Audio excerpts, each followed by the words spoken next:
Brazy. Yeah. Looks like they back for a fifth season, man. Who that? Sports Roundtable. Who? SRT Crew. Whoa. SRT. They got that realness flowing in their DNA. Damn you lame if you ain't tuned to SRT today. HO got that payload when he say so. What you betting on? Don't get mad at me on fantasy. Break up Kyrie LeBron. I be smooth as sports superhero Hancock in the mix. Deal with roll top forever. Real talk, you know who he gon' pick. See where I be with SRT. Behind the glass, that G Money. They win it strong. I never lose. 6-man elite. That's J Smooth. All you other sports radio shows is fake news. Believe that. Turn up your radios, cause it's time for SRT Radio. Yeah. What up? It's Sports Roundtable and it's happy SRT Wednesday. Happy Hump Day. Yes, sir. We are back in the place to be. Thanks for tuning in for another great episode of SRT Radio. I'm your humble host, HO from Bankhead. This is episode 471. 471. And coach, I waited and delayed until I said, well, he should be coming on now, just so you can hear breaking up Kyrie and LeBron. I made that specifically. I intended for you to hear that part to make sure that you get your dose of breaking up Kyrie and LeBron. How about that, coach? What's happening? Don't look like they broke up LeBron last night. Yeah. He looked 21 instead of 41, right? Yes, sir. We gotta talk a little NBA tonight, man. But thanks for everybody tuning in to Sports Roundtable once again. I'm HO from Bankhead, and starting at the top right, DNA Sports own Mr. Asa Brown. What up, bro? Going on, HO? How you doing, Coach? SRT family, how you all doing? Whoever's tuned in right now, what's going on? Coach getting the snack on. I'm with you, Coach. I'm right with you. You got the sandwich. I got the juice. It's been a heck of a day. I just picked up my truck finally. So. Oh, okay. There you go. Finally got the wheels back, huh? Yeah, that's where I was coming from. That's why I was late. Oh, okay. You everything good? You got a warranty? If it ain't good, they'll see me tomorrow with a gun. I can't say that on live. I can't say that live. They can't say that on live. Now you gotta make HO do some editing. That is considered a threat, Coach. You can't say that. I know. And as soon as I turn to look at the Braves, now they're down 3-1. 3-run home. Yeah, I know. And Coach, you got all your extremities. You ain't like old boy that ain't had no. Oh Lord, we ain't gonna talk about that. Nobody that's terrible. That's terrible. You ain't got no built-in excuse. You got all your extremities over. I'm trying to go to bat for you so you don't get in trouble. Well, down at the bottom, who just got his wheel back, Mr. Coach from Red and Red Sports Show on Saturday. Mr. Coach is in the building. Coach, everything going good? What they gonna do about Mr. Is it Henry Vessa? Is he coming back or is he going to the NBA? Yeah, he got to make up his mind. I don't think he's ready, but if he think he's ready, that's his choice. He's 44th on the list, so I don't think that's high enough. He may want to try to improve on that. Yeah, he the NBA gate closes next Friday, 11:59. So you got to next Friday to submit your name to the NBA draft. Yep. Isaiah Evans just did it around 6 o'clock today, so we knew he wasn't coming back. So yeah, they picked up a boy from Utah that averaged 19 a game. So hey, he's from Wisconsin. No, it's another one. Not the one from Wisconsin. It was another kid. I can't remember his name. I got to look him up. That's all they got right now. Because I would have got a ding, ding, ding. I would have gotten some type of because I'm locked in like the president when it comes to Duke news. Believe that for sure. Well, before we get things started, we got Bo Bear coming on at 7:30. I cannot wait to talk about NIL, transfer portal, and question of the day. And I just put it out there on social media. Your Mount Rushmore of guys, NBA players with the best footwork. Well, as Bo Bear say, feet work. And I think we can all agree that Akeem Olajuwon probably going to be on that list some way, somehow. Coach, I don't think Kareem going to make this list, buddy. Yeah, he can't do everything. God, dog. Y'all, everybody can't do everything. He can't do everything. You can't do everything, huh? No, this kid named Terrence Brown from Utah. Yeah, that's who y'all got. That's what I'm saying. Oh yeah, y'all, that'll work. Yeah. Now he's a good kid. I like him. The VP is in the house. What's up, VP? The VP is in the house. Trouble. He said he laughing at you. Said Kareem can't do everything. But he can't. Yeah, I know everybody want him to be. I mean, he's still my goat. I don't care what about y'all. There you go. Huh? Even though he's really not a good actor because he was in Airplane 1, 2, and 3. No, he was just in that. Which Airplane? What up, VP? Which one was he in, Coach? 1.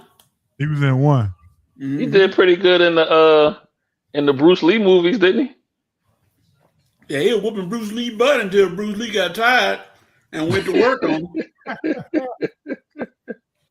All right, here we go. But before we get into our hot news, I do have to ask, since this is Earth Day,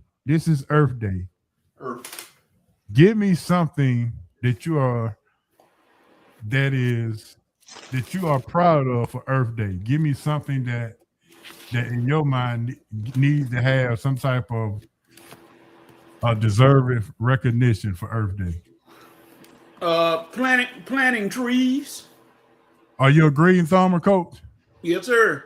Because I believe every time you look up, they taking trees down and putting apartments up. So yeah, they killing the atmosphere. Go on, let's plant some trees and try to make the area look good, surrounding look good. Hey, so what you got? You got anything on Earth Day? I'm a component of the restrictions that are in place, or when they put in place for the factories and all that kind of stuff. So, in other words, I don't have no problem when they put in restrictions for factories with the air pollution. I had no problem when they put in restrictions for drilling in particular areas, i.e. the Louisiana shore, the Gulf Coast, or whatever. I'm with all of that. So you with it all, huh? I'm with all the restrictions. So, I'm for a lot of those components. You're gonna use components a lot. That's your new big word for the day. COMPON. ENTS. Shout out to all of the CBD growers that's trying to start their own business on Earth Day. So shout out to you guys. Uh-oh. I got a Buster Award for some of them though. if you know, you know, right? Yeah. Hey, I got a boy. Stop that boy. Look at him. I just found this out minutes before I jumped on air. Okay, I think we might be jumping in each other's cars. I got some good ones this week as well. So. Look at that. Look at that. Yeah. Hey VP, I think the aliens come down here and be like, man, that's too ghetto, and they go wherever they go.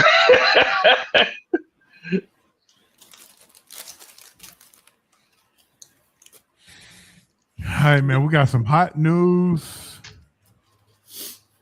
News that's hot. NFL draft talk. The Atlanta Hawks game 3 preview. And the Atlanta Braves off to a fast start for the season, but not so far tonight. Yeah. 4-1. For the last two games, really. 4-1. That dog. Yeah, man. They are kind of slipping a little bit on that. Yeah, the doggone Nationals always give us problems.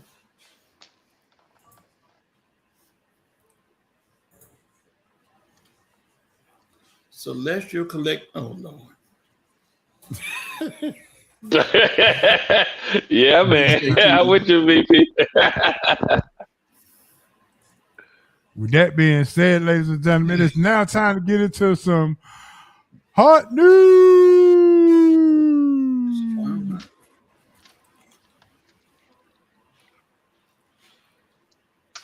Blazing.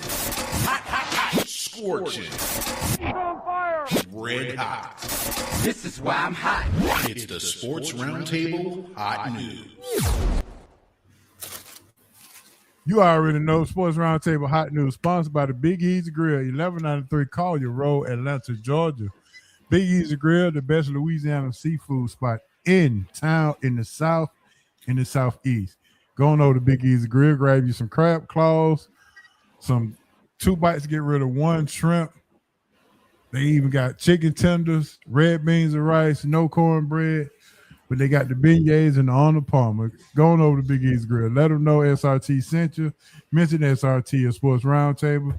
Gives you 10% off any meals, $25 or more.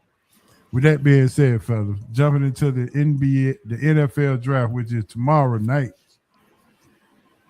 Can we be honest and call this what it really is? This is considered smokescreen season, smokescreen week. Can we just go ahead and agree to this smokescreen week? I have heard so many different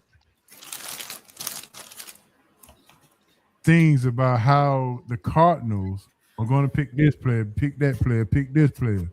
Do they actually want to pick a player, or do they want to come out? They trying to finagle their way to get a trade so they can actually get who they really want. So once again, smokescreen season.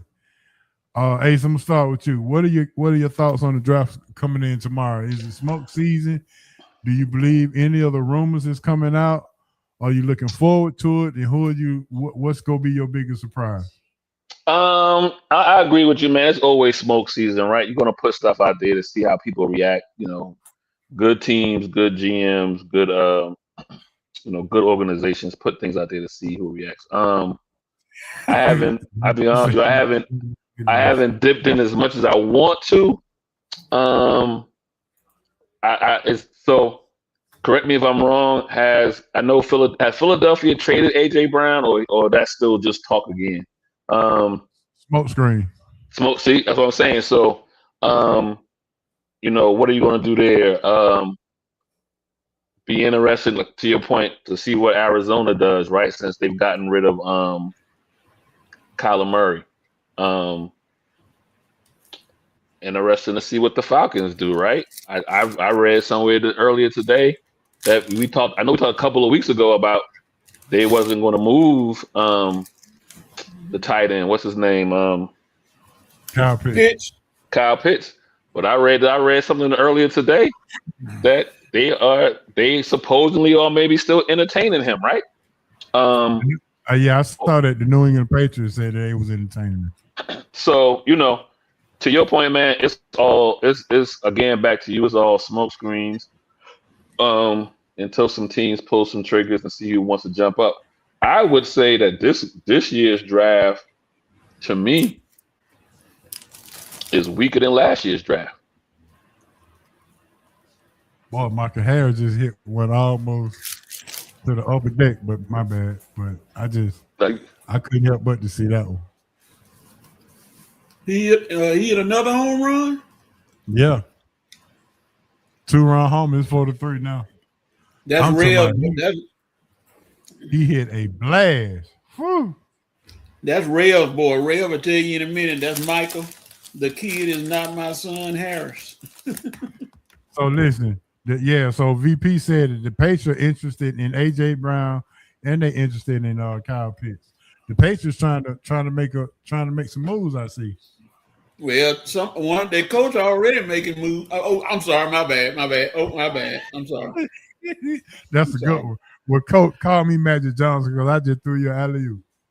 Yeah, you did. You put it up there. Hey, when it's up there, go get it. Go get it, young fella. Go get it, as they say in NCAA basketball. Yeah. What up, Dez? What up, Dez? Glad you could make it. Yeah, Big Z ain't feeling well, so hopefully he jump on. Yeah, he's not feeling too well. He done missed a whole week of work thus far. Oh, damn. Get better, baby. Get better. Yeah. All right, Coach, your turn about this NFL draft. Is it smoke screen week, or how you feeling? What's your surprise for the draft for tomorrow? I don't know why people don't like this draft. I see a lot of talent coming out on the defensive end. Like a lot of good defensive players coming, and wide receivers look good as well. But quarterbacks, maybe that's what Asa was trying to say. Yeah, that's my you know what, my apologies, Coach. I need to be more specific. You are right. There is talent always in every draft, but obviously at the quote unquote most important position, quarterback. And I don't think there's some eye popping running backs either. I'm a running backs guy. I don't think there's some eye popping running backs either. And so but to your point, there is some always some talent, but usually what you're looking for is what team's gonna make some moves that say they might want to jump up into that, top 15, top 10 or whatever. I don't think that's this kind of draft, in my opinion. Yeah, I just feel wideouts and defensive players run this one. Yeah, the running back guy. You said Jeremiah Love, then you go, thank y'all for coming. God bless you. Good night. And then you say Fernando Mendoza, Big Z, get better, sir. You got to get better, man. We need you around. Get better, sir. And he said, I'm not even sold on Fernando Mendoza though. You say him, and then you said Simpson, and then you got a bunch of guys who wear the uniform. Yeah, you're not an alert guy, huh? Heck no. Yeah. I almost made you curse then, the coach. No, you gonna make me curse. You're gonna make me shake my head and say, I'm saying one big word. No. Drew Allen ain't impressed me nothing after the year he made it to the close to the championship game, and he. What about the Iowa State quarterback? Did he go into the draft or he coming back? I think I don't know if he in the draft. What's his name? I can Beck. I can't remember his name. No, that tell you how much the quarterbacks are. You can't remember his name. So moving on. I agree. Coach Audie Crooks found her a new home. Yeah, she got some of that T. Boone Pickens money he left before he passed. I ain't mad at the $1.4 million. Joker can talk about. I want Joker to talk about her weight now.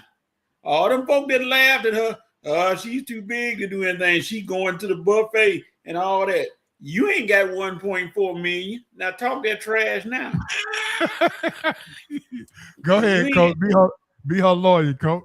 I'm gonna be your lawyer because I didn't like that, man. Y'all judging the girl because of her weight, and she averaged the second most points in the country. So she was doing something. She was getting you 25 a night. Yep. And her defense wasn't the greatest. Of course not. She gonna get better and lose that weight. But I got some people I got to put on my list, and I'm gonna call out talking about her weight and everything. Too big. But she got 1.4 million to say, just like the VP say, her bank account way down is yours. Go ahead, Coach. Hey, wait till Saturday. I can't wait to cut this up because this gonna be a rant that is probably gonna go viral. Keep going, Coach. Keep going. Saturday. This just a preview for Saturday. Just wait. I'm gonna line some people up, and they gonna try to defend themselves. I mean, they can come online and defend themselves. Won't do any good. I'm like, hey, 1.4 million that you ain't got. So we gonna see. I ain't mad at the girl, and they said, well, she went to Oklahoma State. They ain't gonna win nothing. How you know? We'll see. When I first saw it, I could have sworn it was gonna say Oklahoma. But in the streets, HO, they sometimes tell you in the club, they tell you pay like you weigh. That's what she that's what she did to them. Like, pay me like I weigh. But the folks saying that too, also Coach wasn't watching this year. They wasn't watching to see how dominant she was. And she's an unmovable force. So Coach, are they actually watching her, or are they watching her game? They watching a little of both. The main thing people want to talk about is her defense. You putting up 25, 26 a game, and you that side, your defense may suffer a little bit. The guy Lee, didn't nobody come in there and try to challenge her that much. I know that. They may go ahead. I would say because there's nobody really out there. There's not too many schools out there that can really come out there and have a post game. You know, we saw it. UCLA had the 4 or 5 seniors. I mean, look at your Elite 8 Final Fours in the women's this year, right? There were three schools in there. I think UConn had some post players. Obviously, Iowa State with her. South Carolina, previous years has had some post players, but they didn't have them this year. That's the reason why they got ran through by UCLA, right? They just was too small. Texas had a little bit. So there's not many schools out there that had players that could go at her on the offensive end to exploit her, maybe being a little bit slow-footed. So, but I tell you, and again, she big. So if you do get by, she's a force to be moved. She ain't got to do much. You gonna bounce off of her. I tell you this: if she leads the NCAA in scoring next year, she'll be a top 5 pick in the NBA. Yeah, exactly. Now, Asa, you said South Carolina. I saw South Carolina potential roster for next year. Gino may not even want to shake her hand in the beginning of the year. Oh, I mean, yeah, but I was just saying, as far as this year going, there wasn't many teams that had some post players in order to maybe challenge her. Right. And her going to, like I said, and thinking about her, well, she was supposed to be going to USC before she, transferred back to Oklahoma State. Everybody's talking about being the big 3, right? Her, I forgot, Juju and whoever else that USC had. Jazzy. Yeah. So, Coach knows. Yeah, but Oklahoma State will be on TV a lot next year. Mm-hmm. And to your point, HO, as far as if she leads the NCAA in scoring, they're gonna have them first. They're gonna have them games on. They're gonna have OK State's games on TV a whole lot more.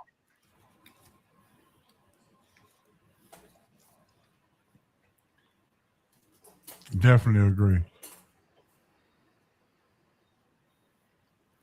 VP, I agree with you.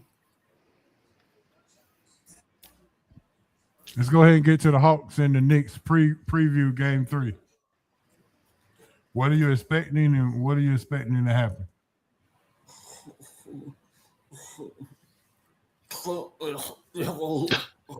You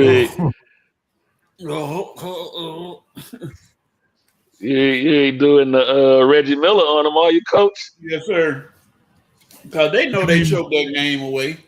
I don't care what they say. So your opinion, the Knicks choked, the Hawks didn't take the game. The Knicks choked. You take that 12-point lead into the game. It was a combination of both. But I saw not Brunson, but what's his name? What's the other shooter? That's out there with the Knicks. Not Carl Anthony. Who took the last shot? Yeah. Mikal Bridges. Yeah. He choked like a doggone somebody needing a Heimlich. But he changed his shooting fundamentals from last year to this year. He better go get him back. Yeah. And CJ McCollum. Oh yeah. I need to save CJ McCollum for my boy Stop. I ain't gonna use him right now, but I'm gonna get him for boy Stop. Okay. After what he said. All right. So this is my question though, Coach. During this series, does JJ need to be more assertive, or do we need to just rely on CJ's experience? JJ, if you want to be considered an all-star, you got to step up and play to take the game over, because you are considered the player. You can't wait on McCollum. You know McCollum gonna do it. They do say Jalen Johnson in the Atlanta Hawks. Yeah. You got to step up and play, sir. Is that my phone? Is that? Well, That's me. That's probably me. I'm getting bad connection. Can you hear me now? Everything good? Yeah. We're good. Okay. You sound like you pouring something in a bottle, getting ready to drink. No, I'm not. Oh, my bad. I ain't want to expose you. But yeah, if Johnson doesn't step up and play, they're not gonna win. And I know they saved him this time, but you consider the dude. So you got to show why you are the dude. Simple as that. Honestly, making it look good that CJ, he got CJ in this trade, and CJ is the one that killed the Knicks, and he got rid of Trae Young and got the same result. Yep. So there you go. You got to remember too, though, Coach, man. Outside of CJ McCollum, really all these boys now, this they really first taste of playoff basketball. It's a different season. It's a different, And another reason why I was, kind of iffy about them playing the Knicks first round was because it's Madison Square Garden, baby. Granted, the Knicks ain't been nowhere in 50 years. They talk as if they go to the finals once every decade, but they ain't been to the finals since 1999, and they ain't won one since prior to probably me and HO, other than you, Coach, being born. So, and that's not me taking no shot at you. I'm just saying, truly, you know what I mean? You probably could attest to, maybe seeing them winning a championship. That's fine. You took a shot, man. I did take a shot. I did not take a shot. I was just speaking some facts. I was not taking a shot. I was not taking a shot.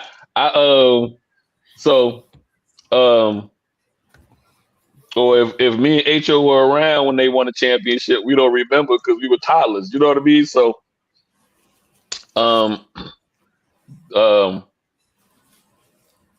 CJ is the man. CJ is the one who really, if the game is close, you coming down to 1 or 2 possessions, whatever, that ball got to go through CJ. He our best one-on-one player right now, and it's up for the moment. All right. With that being said, fellas, it is time to switch gears, and it's time to bring my main man on to the show. Yes, sir. We talking about feet work all the time. We talk about fundamentals. We talked about how the kids are coming through this youth basketball programs and they're teaming up with all these other kids, and they just want to go out and they roll the ball out, and they just go, but they missing out on some fundamentals. Plenty of them. Yeah, but we got a guy right now that's talking all fundamentals all the time. Glad to call him a friend. Glad to call him a partner. Ladies and gentlemen, you already know what it is. Mr. Bo Bell is in the building. What's up? Yes, sir. Bo Bell is in the building. What's happening? What's happening? What's up, fellas? How y'all doing? I'm good, man. We got Coach. We got Ace at the top. Coach. Hancock. How you doing, sir? On a little overtime. How y'all doing? Overtime. So Bo Bell is in the building. As you can see, I got it up here, chopping it up with Bo Bell. All right, Bo. For those who don't know, Bo Bell, kind of introduce who you are and what Bo Bell Academy is, in case they need to know and want to know what that is all about. Oh, no problem. I'm Bo Bell, man. I'm a native of Atlanta, and born and raised, and I grew up in Herndon Home, 5th Ward, as they call it. Ooh. Yes, sir. Yes, sir. Yes, sir. Had a chance to go to college, played at Middle Georgia Junior College in Gardner Webb. Long story short, parlayed that into walking on to the Atlanta Hawks, signed the contract, and then everything else took off from there. Contract wasn't guaranteed, like not to date myself. They had Doc Rivers and Randy Whitman that they had drafted, but they also drafted Harry Machine Gun Kelly, who was the #1 scorer in the country at the time. But they cut him to keep me. And Doc and Randy, they took less money because the day before veteran camp, they said, we got to let you go. So they sent me to the CBA. Long story short, had a chance to go to play professional basketball in Europe for 13 years in France at the highest level. And they drafted Wemby and the Hawks, Rigache off of. I played for the same organization. So I was in France 9 years, in Switzerland for 4 years. So I saw the disparity. I saw it coming. And since we've been talking, man, I've been telling you, we've been talking about what was coming. But guess what? Now they're here. You know, you look at guys like Wemby, man, he's a unicorn, right? Guy 7'6", can do everything. And that's the thing. My motivation for doing the Bo Bell Basketball Academy is what I saw over there. And that's why I put all my philosophy on footwork. I rebranded the name, I call it feet work. And I do that intentionally. I even spell it wrong. I spell it F-E-E-T-W-I-R-K because I want the kids to be conscious of what their feet do. Because the kids are not efficient. They want to go out. Everybody thinks it's only one basketball. You're not going to Golden State. They're going to give you the ball for 25 seconds. So you got to learn how to be efficient and effective, and you got to have a plan built inside your game. That's what the international players do. I went over. I got marks on my wrist, man. Like, I'm over there just all this aggression trying to dunk on everybody and all that crazy stuff. But I had a guy on my team getting 25, 30 points a game, French player. And he was only taking 2 dribbles. I said, hold up. I'm doing this backwards. So I started working out with him. We had the key to the gym. I'm working out with him at night, bro. It was all mobile. It was all feet work. It was all footwork stuff. And it added 6 years on to my career. So that's how I came back here, started working with the Celtics. Brought the whole philosophy of footwork thing, teaching these kids. Every kid on my team, I think we lost 4 games in 4 years or something crazy like that. Not just because we had most talent. Everybody had talent, but it's how we played the game. I brought the whole European philosophy back here and put it on those kids. And I left them, went to the Georgia Stars. I did it with 3 of the top teams in the history of Georgia AU basketball. Every one of those kids maximized their potential because they understood the importance of their feet. Example, when my kids get in the league, right, like 9 of them, Lou Will, most notable, right? When you watch him play, it's almost like he's processing the game in slow motion because he's beating people with his feet, right? And then the other player that we had that came through my academy, most people don't know, is Malcolm Brogdon. If you watch these guys play, they're efficient and they're effective because it's their feet. And that's the separation with the international players. All of these guys, number one, can dribble, pass, and shoot, but it's their most of them got the soccer background. And so just trying to get these kids to understand the importance of their feet and be efficient and effective and understand how to play with and without that basketball in your head so that when the opportunities come, when you perform, you will be consistent no matter who you play with or against. That's the separation with the European players. So the Bobel Basketball Academy, we got 5 travel teams. I just partnered up with New Balance on the circuit. My academy, we do player development year round. We don't train because you train dogs, cats, chickens, and animals. You develop people. So it's a whole different approach. It's not just, no, seriously. No, real talk. It's not just we're going to teach you a drill. Anybody can go to the internet and find a drill and teach them. Can you convey the information? So I make sure I got credible people who play, right? And they follow my system. Everybody speaking the same language. All my travel teams, every single team is doing the same thing, right? With the same system, same structure, because it's a system in place. And you know what else? You have to come to the development. You have to come to the development sessions to play for our team. So I'm trying to be a part of the solution, not the problem. It's not the most popular thing because everybody dangling the carrot, oh, come play over here, getting all the best players, going out, beating people by 30, 40 points, but they don't realize that it's stunning their growth because it ain't but one basketball, right? And so you don't have to do that much when you're beating people 25, 30. So you don't have to do the things that you need to do that's going to help you maximize, not get better, maximize your true potential. So I'm just in this thing deep, man. I'm just trying to be a part of the solution, not the issues that's going on in our game. Because now you got the NIL, you got the transfer portal, you got international players. They got names on the back of the jerseys in colleges, man, I can't even pronounce. Anytime you see a Vukovic, Vic, they're from somewhere else. So if we don't, from a grassroots standpoint, these opportunities is going to be less and less for our kids, man. And they get misled because they're getting bad information, bro. So that's what it is, man. And Bobel Basketball Academy, I've been standing on what I stand on because I know it works and it's basics. And we never got bored with the basics. That's the difference. Yeah, and that's why I like bringing you on. That's why I love to talk to you. We talked the other day. And the first thing I told you was, yeah, Wemby is this and Wemby is that. But when Joker put up 40 to 50 points against a 7'5" dude, he did it below the rim. And we chuckled and we laughed about it. And I said to you, it's all about that system that you always talked about, which is the feet work. You can, as long as you got that feet work, no matter how high you can jump, that feet work will always come out on top. Absolutely. Asa, you wanted to say something? I got a question for you, Mr. Bobel. You mentioned the European players kind of have that background as far as some soccer, so it probably helps them, to your point, as far as the feet work. Do you look at young men over here as far as maybe liking them to have some multiple backgrounds in sports? Because I've noticed maybe now in America we've gotten solely just linear. You know, either you play football or you play baseball or you play basketball. You know, there's not a lot of at least I don't see a lot of multi-tiered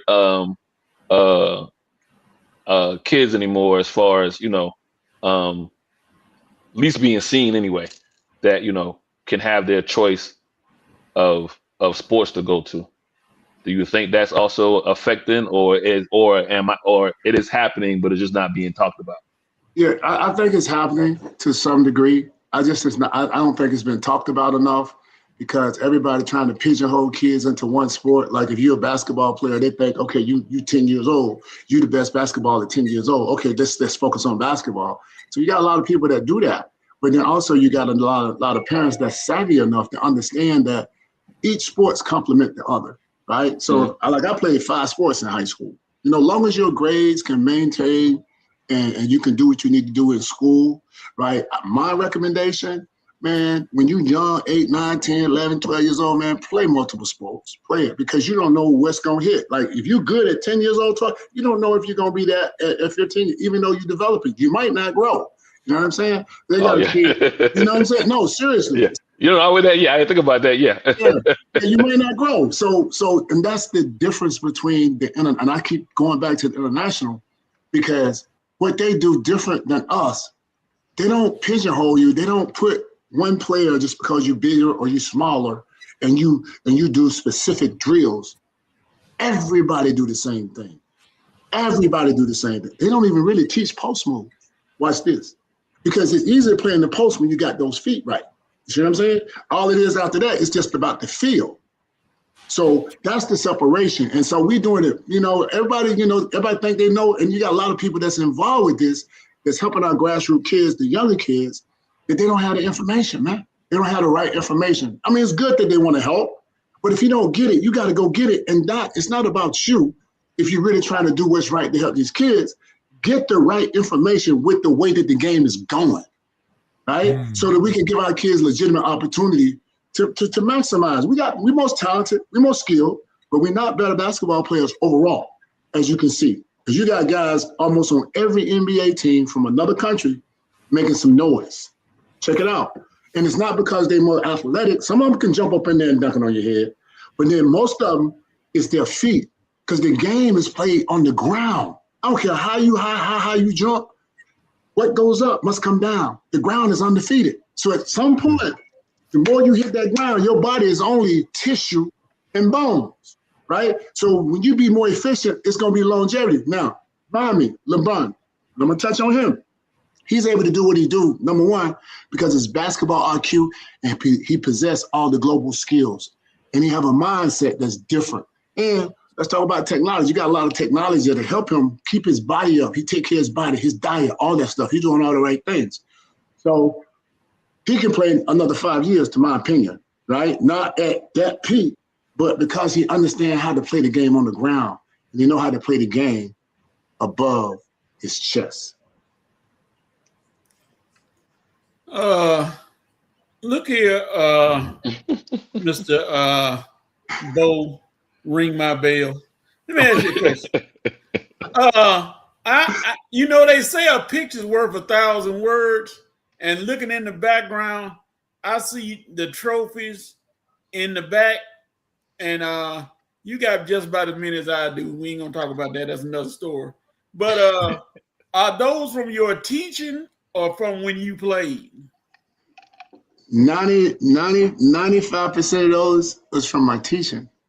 Like I've worked over the last, when I did the travel team basketball for 10 years, I think 98% of all the games, tournaments that my teams played in, we was in the championship game or we won. Almost every tournament was number one seed. And so we either won it or we was in the championship game or we was in Final Four. Back-to-back national championships. That one AAU was real AAU. The best in every state. You only get 2 teams out of every state can go. So we playing against the best of the best. And so most of my awards come from working with young people and helping them develop through this whole process. I call them dust collectors. You know what I'm saying? Because, that experience with them, teaching them the importance of team first, me second. That's always been our motto. And team stands for together, each accomplish more. And so you get them to buy into that. But not only that, we're not talking about all the kids that got Division I scholarship, close to 500, right? 9 guys in the league. But nobody talking about the thousands of kids that came through my academy, played in my program, that's in corporate America, that's living productive lives, that's married, is because the experience that we have, that's coaches. I got coaches in the G League, NBA, front office, all over. Guys own restaurants. So it's because when you embrace team, when you embrace it through sports and everybody buy into it, you can extract those principles out of that and apply that to your life. And that's what I'm doing. And that's why I do what I do. There's a whole bunch of things that I could be doing. I took a job in Canada. I was the general manager and the head coach for a professional team. Still had the academy popping over here. But I walked away from it because it wasn't fulfilling. See, for me, at this point in my life, it's about doing things that's fulfilling and that's purposeful. I'm just trying to live a purposeful life and just do my part. Because God, look, man, that thing, I came from her to home. You understand what I'm saying? That thing could have went either way, bro. Feel me? And so I know God had his hands on me. And then we was like a mile and a half from Georgia Tech. Oz, you know that, mile and a half from Georgia Tech. Mm-hmm. I used to go hang out at Georgia Tech. Let me tell you this. I had a total 11 jobs between the age of 11 and 17. 4 brothers, 4 sisters, no father figure, 2-bedroom apartment, right? So I had to grow up quick. One of my jobs was selling popcorns and Coke at Georgia Tech football. I became a recruiter. Brought all my boys over there, selling, got them jobs at 12, 13 years old. So the football players took a liking to me, man.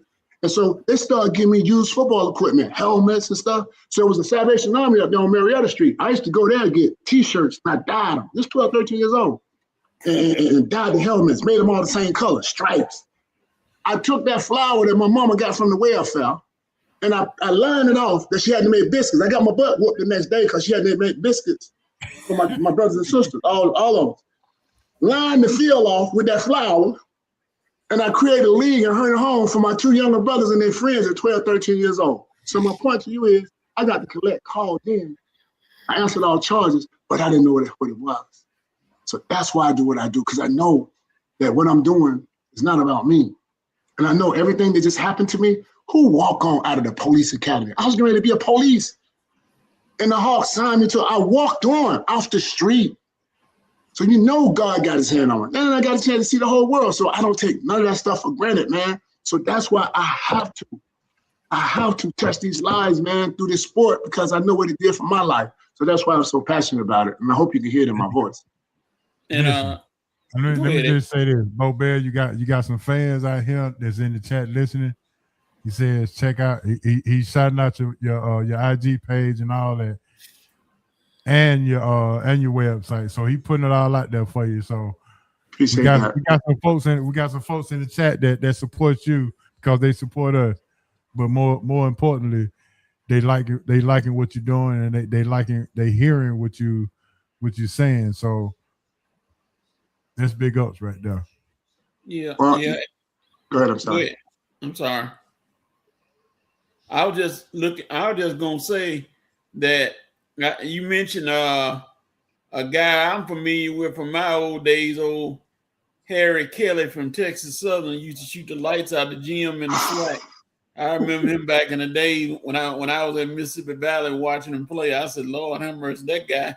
I don't know how he didn't make it in the NBA, but you know how some things work. But you, sir, it needs to be more guys like you. It needs to be more, because what you are doing, if we had more guys to take the initiative for helping young people instead of letting them walk out in the street and commit crimes and do whatever they're doing. You know, your program is a good outlet to save, and you, like you said, you probably done save more kids than the police, you know, doing what you're doing. So, you know, I clap for you, because that takes a lot out of you. That takes a lot out of your life. And, you know, skipping everything else and doing what you're doing, God has blessed you to keep doing what you're doing and to keep these kids on the straight line. And I say God bless you for what you're doing. And one last thing before I let them take over. How much you want for that sectional? I'm just kidding. That's beautiful though, dog. That's beautiful, Mr. Bell. That's beautiful. But listen, Bo Bell, go ahead and charge him on up since he won it. Go ahead and charge him the market rate. This is the thing that everybody cannot miss, though, Bo. Check this out. This is the thing. This is the most important thing that you said that goes over a lot of people's heads. You went overseas, kept up with the international game. You looking at the NBA going to the international way, so you yourself are keeping these kids up with what's actually going on presently today, because you already got the cheat code for what you've already been through. So exactly. The cheat code that you're giving to the kids is relevant today in today's game. Yep. So why would I send my kid over here when they don't even understand where the NBA game is going, when I can go here? And it's trickling down to college. It's trickling down to the college game as well. You got some overseas guys that's coming over here, and if they don't want to go to the pro NBA, they just go straight to college and get that year of college experience, living on campus and things of that nature, and bring that international game to the college thing, and then go to the NBA. So you're doing it the right way. So watch this, Horace. Watch this. When I was playing, fellas, the coaches over there used to come here to get our information. Now we are going there to get their information. If you watch UConn, when you watch them play, they got a whole international system in place. If you look at most of these college teams, most of them who's at the top, they got an international system in place.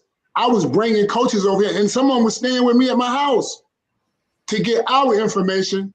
And now we are going, and I've been waving the flag, and some of the guys, you know how everybody, because they, when you got the information, they're gonna take shots at you. But my point is, they're shooting the messenger. See what I'm saying? They're shooting the messenger. I'm bringing the real information from experience, but you got a lot of people don't have the experience, never done it, never saw it, so they don't know what's coming. And then the other thing is, a lot of these parents, man, you got a lot of single parents, you know what I mean? And they don't know to their defense. They just don't know the difference. Like, if you've been eating a hamburger all the time, how you know how steak tastes? You know what I'm saying? So, yeah. So, that's the whole thing, man. They don't know the difference. And that's not their fault. They don't know. They didn't play basketball. They're doing the best they can. So their only outlet to get information is the internet. And the internet, everybody's showing what's good. They're not showing the real. Just like when people put stuff up, they put up highlights. Show me a whole game. You know what I'm saying? Show me a whole game. They show all the best, but show me what's real. Then they show, this is what I that's really hurting our game. So that's what our young people. When they watch the internet, they're watching guys make moves. I don't teach moves. We develop the feet work and we convey options, and we allow the personality to take over. Because if I teach you a move, that might not be your personality. So we're doing it backwards. See what I'm saying? In terms of that. So my thing is this. We all have to get on the same page on this grass. There should be some type of certification, man, for the guys that's working with these young kids, man. There should be because if we're going to give our kids a little, man, you got guys in college 25, 26 years old. Guys going over there and you're playing professionally, coming back here playing. Now, you talk about a 17-year-old playing with a 25-year-old, that's like a 10-year-old playing against a 17-year-old. You understand what I'm saying? So that's what we up against. They're not even looking at high school players no more like that. So if we don't get our kids early and give them the right information, especially the ones that got the goods, and what I mean by the goods, some of these kids got that thing where God said, boom, that's yours. Like a little wheel. The wheel had that, boom, that's yours. The thing that I helped him with is made him understand the importance of his feet. And I helped him put his brain in his feet. So now he don't have to think. He became efficient and effective. So if he go left, that's a bucket. I don't care who guarding him. Because you don't know you don't know what leg you're coming off of. Yeah. So it's just, man, we just got to do something, man. We got to do something different. And everybody think, I've been doing this forever, 25, 20, and I stand on what I stand. I never got caught up in the trends, all that old stuff, dunking and all that stuff. It still counts for 2 points for me. But look, your boy out of Denver, he getting triple-double, average of the triple-double. And they jumping over a dime. Average. That's right. This is about how much he leave the ground all game long. Hey, Joe, right now we need to go and say it, H.O. If the Hawks don't come out of this first round with winning the series, Bo Bell for coach. Ain't no need to trying to stop it. Bo Bell, Hawks coach. And let's just get the groundswell going. Well, go ahead and get it going because they ain't coming out of the first round. And I'm just saying. Hey, I'm gonna say this, man. Like, don't. I mean, I'm watching some things, man, with them just to be some things that I saw totally different than I saw with when they had Trey here. No shots at Trey. Trey, my boy. Ray, his father, that's my guy. I love you, man. But his time that ran out. You know what I mean? In terms of what they need to do. And then he became injury prone because he's not a big, strong kid. And they relied a lot on him to score baskets. But I think the pieces that they have in place right now, they can compete, especially because they have a real strong defensive mindset. Defense wins championships, right? And so how they play, and they share the basketball. Now, if they got everybody going and they playing defense, New York got something on their hand. I'm just being straight with you. What I've been seeing over the last 2 or 3 months, New York got something on their hand. They're going to have to really play to beat them, especially here in Atlanta. So now you done gave them a little confidence because they won. Yeah. But let's see what happens, man. I mean, on paper, New York should knock them out, but they still got to go play this game. I will say, Mr. Bo, I'm happy that Atlanta split the series, but probably for a different reason. What I'm about to say, I know Coach and HO have heard me say this already. I feel like coming back home 1-1. This sounds crazy, but now they really might have a home court advantage. Because down here in Atlanta, we're a melting pot, and so if it was 2 old Knicks coming back here, I don't want to call our fan base fair weather fans. That's not what I'm saying. But I'm saying because we are a melting pot, you got a lot of people that got the New York background, or from New York, or from the tri-state area. You know what I mean, or from wherever they may be. And so the Hawks gotta do a little bit more work sometimes to keep that fever of the fan base going, in the playoffs and whatnot. So I felt like if they had gone down 0-2, I wasn't really worried about the team per se. I was more worried about the fan base and how much noise they were gonna make in game 3. But now it's 1-1. I feel like that's gonna be we gonna be good there. So having a true home court advantage. Man. All right, Bo, you got a message in the chat. There you go. What are you saying? Let me step away for a minute. Dad say, Bo, Okay. tell the Hawks to start waiting to the last 2.5 minutes to play Hawks basketball. Say it again. He said, tell the Hawks to start waiting for the last 2.5 minutes to play Hawks basketball.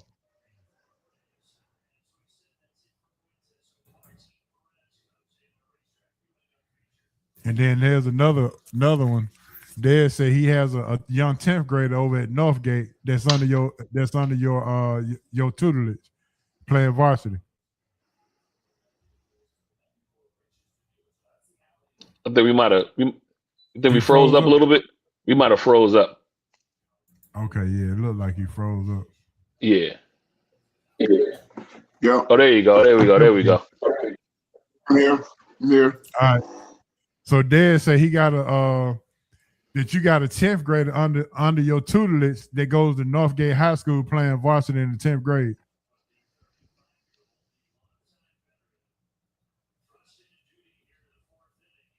Like went right back out. Yeah. You know who he's Yeah, talking man. about? I At Northgate?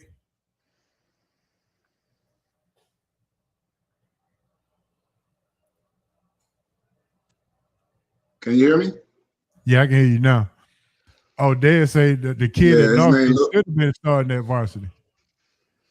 Say his name is Oh Julian. yeah, he's a smaller kid. Yeah, Julian. That's my kid, man. That's one of my personal favorites. Like he's small in stature, but he's big in heart. Like my thing is, you get 10 kids like that kid, man. You can win the world, man. You know what I'm saying? Like he came in when he first came in, he had some skills.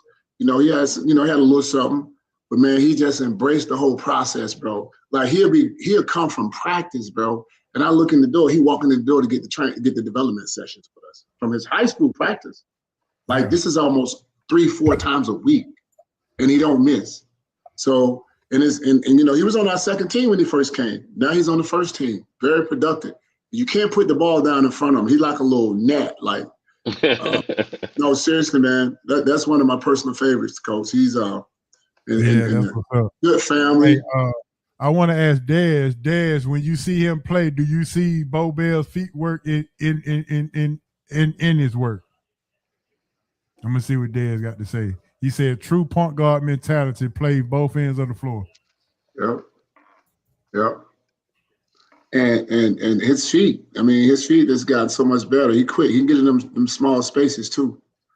You know what I mean? So yeah, got so much better. Mr. Bo, I don't know if were you able to hear what I was saying about the home court advantage? I think we froze up a little bit there. No, I didn't hear all of it.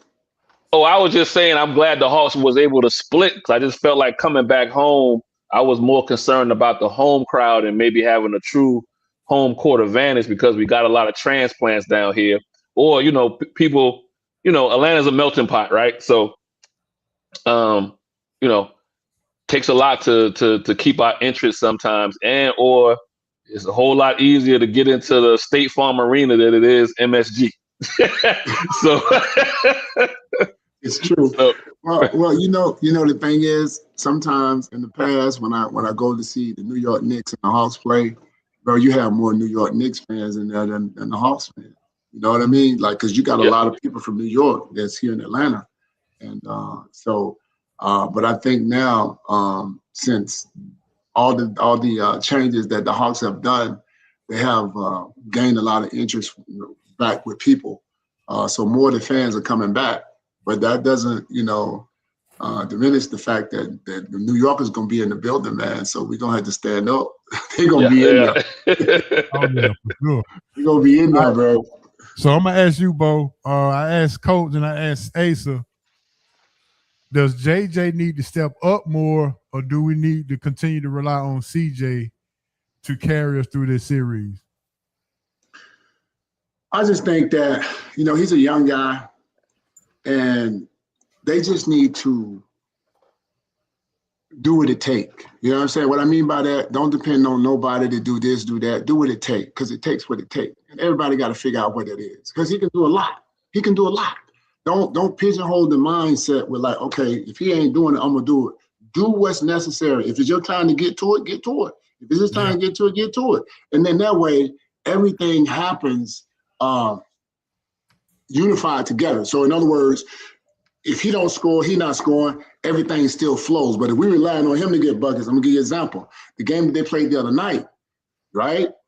JJ, he didn't go off like he normally do. And your boy Alexander didn't go off like he normally do. But what they did what it took. You see what I'm saying? Right. They did what it took. Because it takes what it takes. They saw CJ was hot, and he kept shooting. Hey, you feed him and you fan him. You know what I'm saying? That's how Detroit did back in the day with Isaiah and Dumas. Yes. Feed the baby. Yes. And I think with a lot of these young teams understanding that, and I think that game in New York was a pivotal point for the maturations for JJ and Alexander. Alexander been there before, but JJ haven't. He's still trying to learn how to. Yeah. See what I'm saying? He's trying to learn how to. So he's feeling his way in there. You know what I mean? But man, let me tell you something. But that boy, when you talk about overall skills, he's one of the most underrated players, passers in the NBA. Because his basketball IQ is so high, bro. Like, you don't see it because everybody watching his athleticism. But he's seeing things 2 plays before it happened. Yeah. I do have another question, H.O. Mr. Bo, since you played, tell us how different, because we hear it all the time, right? But tell us how different it is from regular season to playoffs. Like, how different is it? Or is it not different, not just something that's being said all the time? Oh, it's different. It's different, but I think that's why the commissioner, they put in that league early in the season to get guys to play hard all the time, so it can be competitive all the time. Guys just trying to, they try. Now you got some teams like they show up and they got those real, what I call coaches as players in the locker room, veterans. So they got to get those guys to buy in. Hey, man, everything like LeBron, guys ain't going to let them off the hook. Steph, those guys got the experience. But then you got some of these other guys, they just playing for the next contract and not to get hurt. You understand what I'm saying? Because once they get hurt, you damage good most of the time. It depends on where you are in your contract. Because let's don't get it twisted. It's about economics, too. You know what I'm saying? So a lot of times during the season, you don't get the best. You don't really see them really hooping really hard, like across the board. That's gotten better until they get to the playoffs. Now you see the bodies hitting, everybody, on their A game, because especially defensively, The defense goes up, the intensity goes up, everything. So similar to the playoffs is similar to the intensity of college basketball year round. In terms of intensity. In terms of intensity. Yep. Okay. I got one question. We talked about not dribbling the ball all the time, but being more efficient with less dribbles. How impressed were you when Klay Thompson scored 60 points in 11 dribbles in 2016? Shit, I was like, man, he got the memo. You know what I'm saying? He got the memo, bro. He got the memo. And less is best, man. Like, here's the thing. That was super impressive, right? But here's the thing, Harsh, believe it or not, man, and when I say this, I don't want to sound like this is rocket science or anything, but I've been doing it for so long. A lot of guys play this game, they don't have a plan built inside their game. They just play. Right. So that's why you see some guys up, down, or you see some guys good, great, not good, bad. You know what I'm saying? Example. I played 13 years in Europe. I never had a bad season. I shot 54% from the field. In some of the games, they were starting off boxing one because I played an overall game and I did what it took. I didn't do the best I can, and I was a team guy. And every team that I played on, my teammates voted me captain. Follow me? So to answer your question, I just think that the players in Europe, because they never got bored with the basics, they have more sense of an urgency. And I'm gonna give you an example. My friend Sam Mitchell, one of my best friends, who was the head coach of Toronto, he got the coach of the year 1 year over there. He told me out of his mouth, the best time that he had coaching when he had 5, 6 European players on the floor at the same time. He told me that out of his mouth. And I asked him why. He said, because I didn't have to worry about who was getting the shots. The ball was gonna go where it was supposed to go. And he said, all those guys know how to play without the basketball. He said, hell, I ain't had to set up no sets because they knew how to play. He said, I ain't set no sets up. They know how to play. We know what we're gonna get because they was playing to win. Now, here's the thing. In Europe, the game is more physical. They can say what they want to say because in Europe, in the NBA, it's easy for those guys when they come over here, believe it or not. That's why they scoring like that. Because it's no 3 seconds defense in Europe. Luka said that too. That's what I'm telling you. It's no 3 seconds. So when you go to the basket, you're going to meet up with a Russian. This guy, Chinkachenko, he's 7'5", shoulders like this, got that head about this big. And when he walked through the door, he had to turn sideways. And when you go to the basket disappears. That's how big he is. I played against Sabonis. Bro. I swear for God. I took off. I beat the guy with the dribble. I took off. Bro, Sabonis met me at the rim, and the rim disappeared. So I had to do some more crazy stuff. So my point is, I got knots on my head. I got holes and gashes in my head, man. You know, from just the hard fouls when you go to the basket. Over here, it's 3 seconds. You can't stand in the lane. So when them guys that's why they spread the floor out and they buried 2 guys in the corners. See what I'm saying? Yeah. Mm-hmm. So I have to commend you on learning the European style, because when I first went to college in Miami, we had somewhat of a European style offense. We ran a motion offense that said that we can't hold the ball in our hands more than 2 seconds. You had to get rid of it, and once we get rid of it, you had to go screen for somebody. I can come off a screen 5 or 6 different ways right now and lose you. But I learned that because my coach had been had been overseas coaching. Then he went to Wichita State. Then he came down to Miami, and that's where he learned all that stuff from. And he brought that there, and that's when I first learned that I don't have to be the greatest athlete, just be smarter than everybody else. So I agree with you. Sure. I agree with you. And then just play within the structure. Just play within the structure. For example, all my teams do the same thing. We run flex offense. Flex. That's like, the ball got to be like a grenade in your hand. You catch, pass, catch, go, you catch, shoot. You understand? So what that do is teaches them how to play with one out the basketball, how to set the proper screen. We're not just raw in the crowd. When they stop, you got to set them up. So we practicing that stuff with our kids as young as 11, 10, 11, 12 years old. I created a league called the AYBL League, and it's a development league. I took the D out because it scares people. And that league it's a glorified pickup game with structure. It's designed to teach kids how to play the right way. I even changed the rules. For a certain part of the game, you're not allowed to dribble once the ball past half court. So now, what we teach them, okay, when you pass the ball, what are you supposed to do? When you don't have it, what are you supposed to do? What about angles? Okay, this is a good angle. Passing and receiving is an underrated component. You got guys in the NBA can't even make an interior pass pass. You know what I'm saying? So, yep. Good. Coach, you got any more questions for Bo? Yeah, I mean, just about talking about what you're talking about. Everybody has learned, and good coaches teach players. I remember coaching against St. Pius.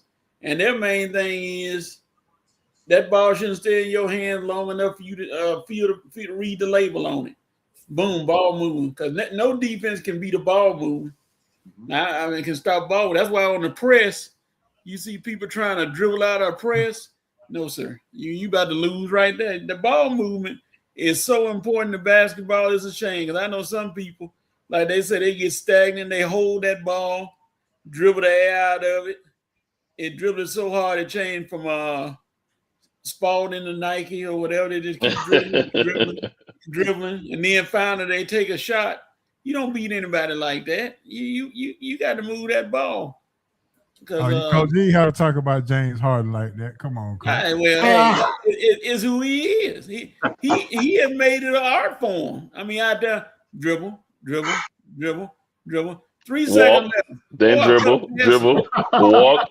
And dribble some more. I better pass it or something's gonna happen. The shot clock was made for guys like that. Hey, but coach, check this out. You're absolutely right, man. When that ball move, bodies move, that's a problem. That's a problem. Because nobody can run faster than the ball and nobody can jump higher than the ball. No. And that's what trying to get our young people to understand. Move that ball and then teach them, listen, when we talk about passing, we're not taking plays off of passing the basketball. Like, you're not going to throw, like, even in our practices and our workout, we make sure that they make good, and then fake a pass to make a pass. And then learn to use your eyes, because your eyes is a skill. You know what I'm saying? And so little things like that I find myself focusing on because nobody never taught them, but they never learned those things. In order to be to maximize your true potential, I don't care how good you is, you cannot skip over the components inside of the process, because they don't play outside no more. See what I'm saying? Like, we used to play outside, get banged up, learn what to do, go back, right? They don't play outside. Everybody on the internet doing all this stuff, watching this stuff. Yeah. So if we, and I'm saying if we don't get a different approach, you're going to look up. And I told you this, 3-4 years ago, Harris? Yeah. You're going to look up. You're going to see 12, 13 international players on one team. I'm just telling you now. Yeah, you did. Well, this is the question of the night. Which component has the most influence on NBA and college basketball right now? The international players, the NIL, or the transfer portal? Who has the most influence on basketball right now in today's game? And when you say influence, when you mean, restate that question for me again.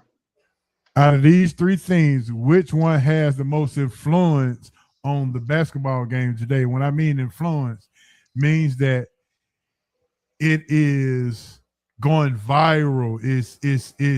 It's creating, is making the norm look like, okay, that's not how we're supposed to be doing it. We're supposed to be doing it this way. So influence means that it is heavily being. I got you, H.O. Mr. Bobel, which of those three is the one that you got to break down the most to get to the kids or get through? Which one of those three obstacles you got to break down? Yeah. Well, it's a loaded question, and that's why I wanted him to clarify. It's a loaded question because when you look at it, all you got to do is listen to some of these college coaches like Pitino, Calipari. Listen to these guys, man. The NIL, they're upset because what's happening is the high school players are suffering. They're suffering. So these kids go all the way through middle school, and then they get to high school with dreams of playing college basketball, but you got guys, they're not even looking at them because you got colleges are swapping players.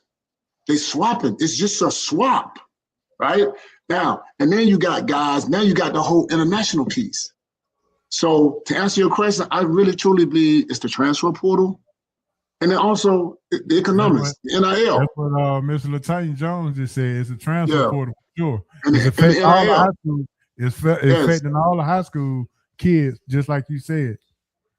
Yep, and the NIL, those two. Yeah. Mm-hmm.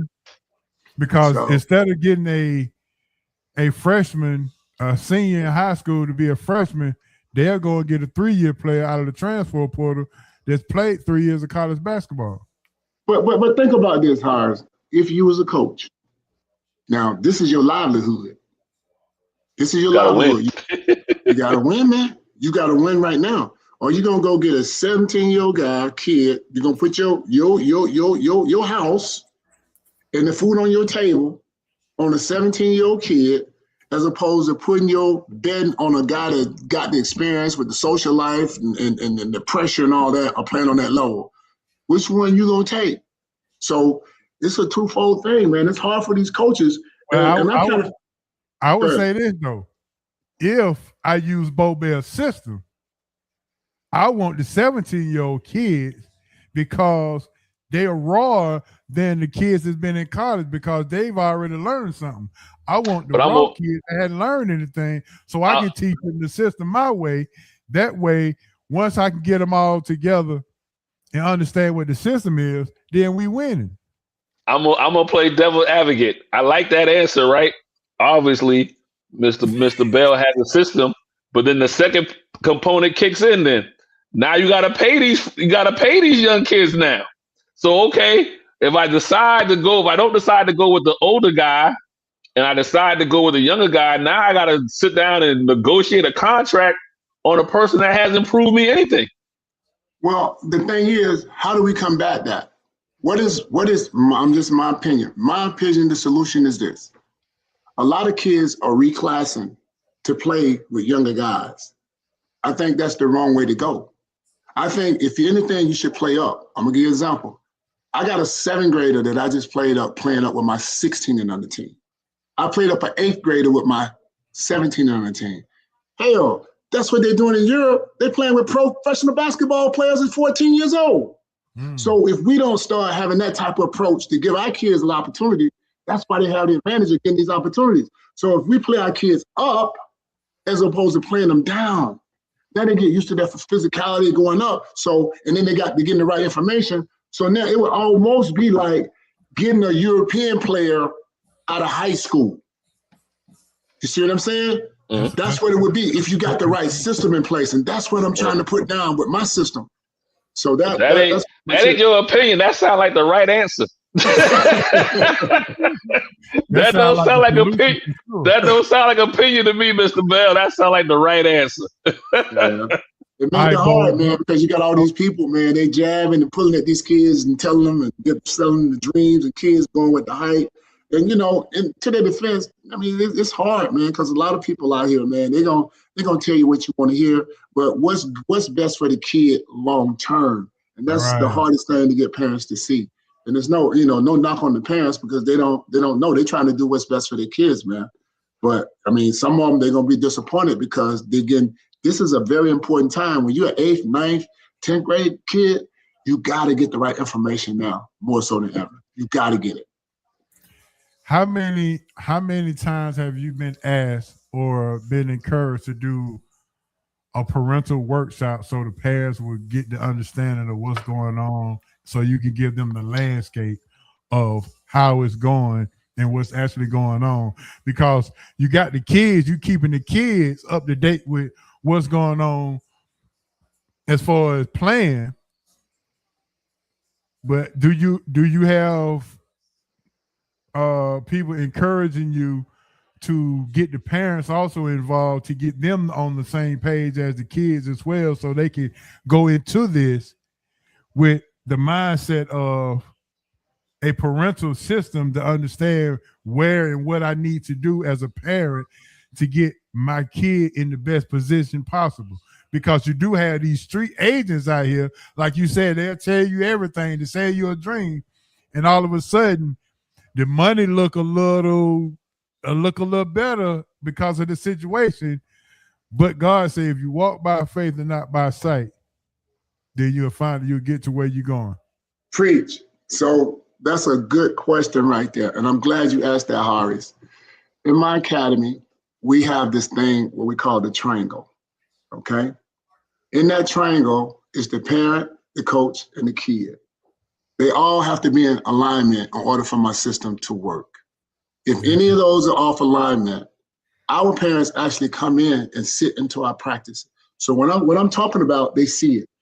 All my coaches are speaking the same language. Like, you're not talking about this is what it is, right? We're gonna be efficient, we're gonna play smart, we're gonna play hard, we're gonna play together.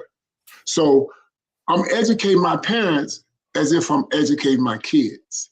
See what I'm saying? So the system is that triangle. And the parents buy into that, it's over. You're not gonna come to my practice or into my games and the parents in there hollering out the game, telling the kid what to do. We're not doing that. See what I'm saying? Because there's a verbal contract that we've signed that's non-negotiable. You see what I'm saying? So it's just, it's a system that I've, over the years, through trial and error, I kind of put together. And the players that come in and stay in, like all my 9th graders playing varsity. See what I'm saying? Most of my 9th graders playing, and their skill level, they more skilled than some of the guys that's juniors and seniors.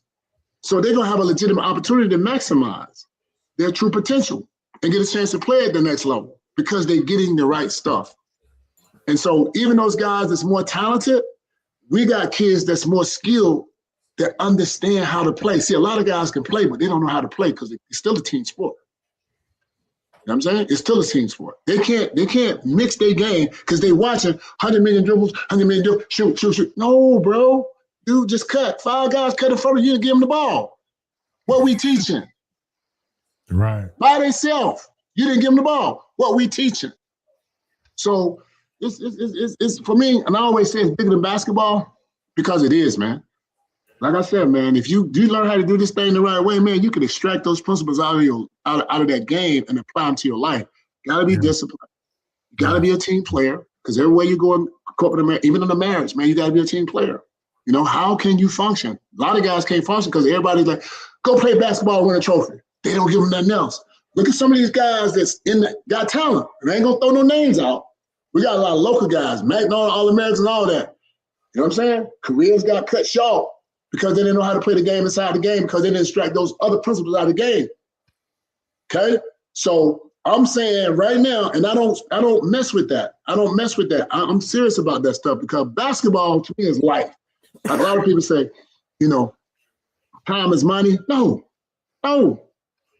Life. Time is life. Time is life, bro. I'm sorry. Go ahead. Go ahead, Coach. No, keep it going. Yeah, Coach about to pick up the plate and pass it around. Go ahead, Coach. You got a question? Hey, Joe, I mean, listen to this night. If you haven't learned anything from Bo Bell, Bill DeVoe, if you haven't learned anything from him tonight, I don't know what you know about basketball, because right now I'm finna go. You done taught me how to run the correct defense and how to play what offense to work on with my girlfriend. Because we having an argument right now, and I listen to him. I know what plays to run. Now, Coach Bell, you inspiration, dog. I don't care what nobody say. For somebody who's like you said, you came up from Herndon Homes, from where you came from to where you are now. I didn't have that upbringing. I came up from my grandmama's home, so I didn't come up from Herndon. So, hey, you have done a great job helping these kids. And I know they appreciate it, because I know they call you all day long, every day or every weekend, trying to learn something else. You got some love in the chat, Coach. I mean, yeah, you got some love in that, baby. Oh man, yeah. We got some good parents, man. I'm not gonna lie to you, man. My parents, man, and a lot of our kids, which is rare, they got two parents. No, a lot of them, they got two parents, and they support it, bro. They bring their kids. They got three parents. Don't leave yourself out. They got three parents. I'm just doing my part, man. You know what I'm saying? I mean, listen, when they sign that contract, you doing your part. So, three parents. Yes, sir. Good deal. All right, question of the day. Here we go. Speaking of feet work, got a Mount Rushmore. 4 people on the Mount Rushmore. Feet work. NBA. All time. What you got, Bo? Woo! That's deep. Yeah, I know. Listen, go and get into that bag. I told Coach Kareem ain't gonna be probably on this Mount Rushmore. No, but Kareem ain't gonna be on there. But Akeem Olajuwon ain't gonna be on there. Oh yeah, we said absolutely. Yeah, Akeem Olajuwon gonna be on there. And I'm gonna tell you another one who got it in the history of what I seen. Ginobili. Okay. Oh, like that. That's what I was. Okay. Ginobili. I'm gonna give you another one. This is current today. I'm gonna tell y'all need to watch. Y'all need to watch that boy Brunson feet, man. Well, they weren't working against CJ the other night. Hey, bro, I know, but listen to me, man. Like, he got it at Villanova. Like, if you watch when they coached him, well, I want y'all to look at some video. Everything they did was playing on both feet. So Coach cracked the code back then. The coach at Villanova. So you watch Jay Brunson. Yeah, Jay Wright. You watch their video. You watch their practices back. It was all feet work, man. Jump stop, playing on both legs, pivoting, right? A lot of guys use one leg most of the time, don't even realize their dominant leg. Like when you open a door, like you go open the door, that dominant leg come up front because nobody make them conscious of using their other leg. So they don't have to. And then, so now we got, who we got? Kareem Olajuwon, we got Brunson, right? And then we got Ginobili. Ginobili, that's 3. One more. There's one more. This next one I'm gonna give you, you might think about Kyrie Irving. Yeah. That's my man. That's my guy. Yeah, he was on mine for sure. Yeah, Kyrie Irving. I mean, you know, when you talk about feet, because let me tell you something. If you're a shorter player, it's even more important that you have good feet work. It's because when you get in short space, you got to take different types of steps because defense is trying to time you because what they know, when the right foot comes, the left comes behind it. But when you get in short space and you start taking short steps before you go into an option, now they're confused. So now they got to try to time the ball and your feet. And so that's why Brunson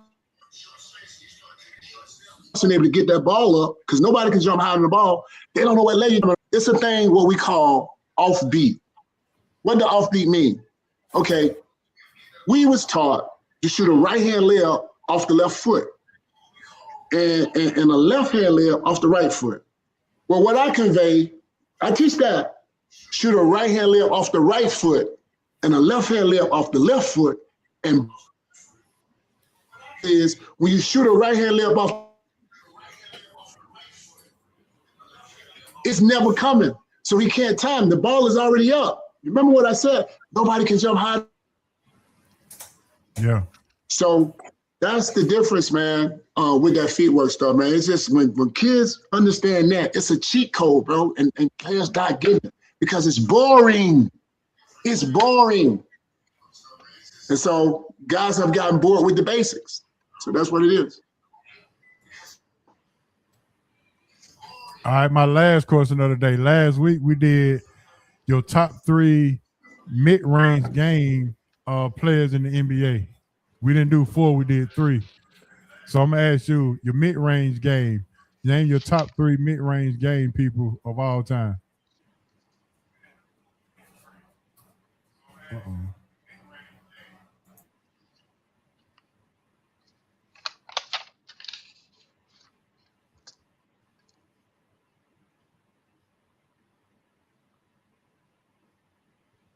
While he stepped out, the Braves are back up 8-6. Ain't that something? Yeah, somebody named Woods just hit a home run. Hold on, they both just got back. All right, there we go. Bo, can you hear me? He was coming in and he stopped. Yeah. Oh, yeah. He like he stopped again. Something going on in the neighborhood. But I tell you what, H.O., that's a whole lot of knowledge for 30 minutes. Yeah. Chop this up for sure. Just imagine if you had that kind of information, coach, when you were coaching your girl. Oh, we'd have whooped everybody walking. Yeah. Yo, look, all them trophies he got, you would have had behind your area. Yeah, and he would have gave me that extra. You know, I won some, but I didn't win as many as I could have. You know, he would have given us that extra to push us over the top and beat some of them teams that we could have beat. So, you know, it doesn't matter. Let's try it again this time to see what happens. There here we go. Oh, here we go. All right, there we go. All right, so we did your top 3 mid-range guys of all time, just 3 mid-range game. Dale Ellis. Yep. Yep, Dale Ellis is my first. I had him on my podcast. Yeah. The next one would be John Drew. There you go. Atlanta Hawks. Yeah. Gardner Webb too. Yeah, man. Yeah. He was the joint. And the next one would be let me see. That's another good question. Mid-range. I had Karl Malone on mine. Oh, for mid-range, yeah, Carl can go in there. Carl can go in there. And then I had Alex English too and Bernard King. That's a good one. Oh yeah, those are good ones. Both of those. I go with those. Yes, sir. Yeah. My cousin said I cheated when I said Alex English. He said I cheated. Yeah, man. That's good. All right, Bo, man. We ain't gonna hold you no longer, man. I know you got to get on and get and update your system and let all the parents know that what you got going on. Let everybody know what's coming up next and what's coming up new for Bo Bell Academy. Already, man. Hey, so listen, man, we got 2 locations. The prime location is over on Butler Road, 3675 Butler Road, Renaissance Church of Christ. And that's the church I go to. I'm a member, man. Y'all need to come through there and check it out, man. Okay. Brother Orpheus, man. He's a very powerful brother, man. He's strong. And then I got a location in the West End, West Hunter Street Baptist Church, strategically. Both of these organizations have been very generous in helping me build it because they see what I'm doing, not just basketball. We got camps coming up for the summer camps. We got 7. So we're going to go all the way through. I don't need a chance to go nowhere else. Come to all our camps. We got 4 in June and 3 in July. Come check us out. It's not the babysitting type thing. We're going to teach you. We have people coming in teaching about coding, robotics, and things like that. We got people that went to college and leverage opportunity, attorneys, doctors coming in and speak to drones. We teach them all kinds of stuff. So we have a different subject, like almost every day or every other day. Come in, somebody teaching them about something else besides basketball. So, like I said, when I say it's bigger than basketball, man, I'm just trying to do my part, bro. And West Hunter Street is that Midtown, north or south? Yeah, that's the Midtown location. That's right there in the West End. It's in the West End. And see, look, I live up north, but this is a choice for me to do stuff downtown because that's where I grew up at. You know what I'm saying? Now, the Button Road location, what church is that again? Renaissance Church of Christ. Renaissance Church. And then you can go to my website, CoachBobell.com. Coach Bobell, Coach Bobell Basketball Academy, BobellBasketballAcademy.com. And you can get some information there. And you can reach us at call our hotline 404-591-5724. And you hit the extension based on what you need. We got you. We have a contract with special need kids with the state of Georgia, so we don't discriminate. You come in, you want this, we're gonna give it to you, and some of them can go. I'm telling you. Yeah. So it don't matter who you come. In the summertime, we have kids coming from all over the world. Like last summer, we had 12 of the top young players came over from France. This year, I'm supposed to have some kids coming from Argentina. So every summer, we got kids coming from all over the world. And why are they coming from all over the world? To see Bobell. You know what I'm saying? And for that, for me, I'm forever grateful for all of that we have an international presence where people see what we're doing, the value. And we got people that live up in Gwinnett County and they're not coming to get this stuff because they done got caught in the hype, or they live over here. They're not, and it's 35 minutes away, but you got people flying 16, 17 hours to come over here to work with Bobell. You know what I'm saying? So they know the value. Yeah. And we don't know. Some of us just don't know. We don't know. Hey, man. Hey.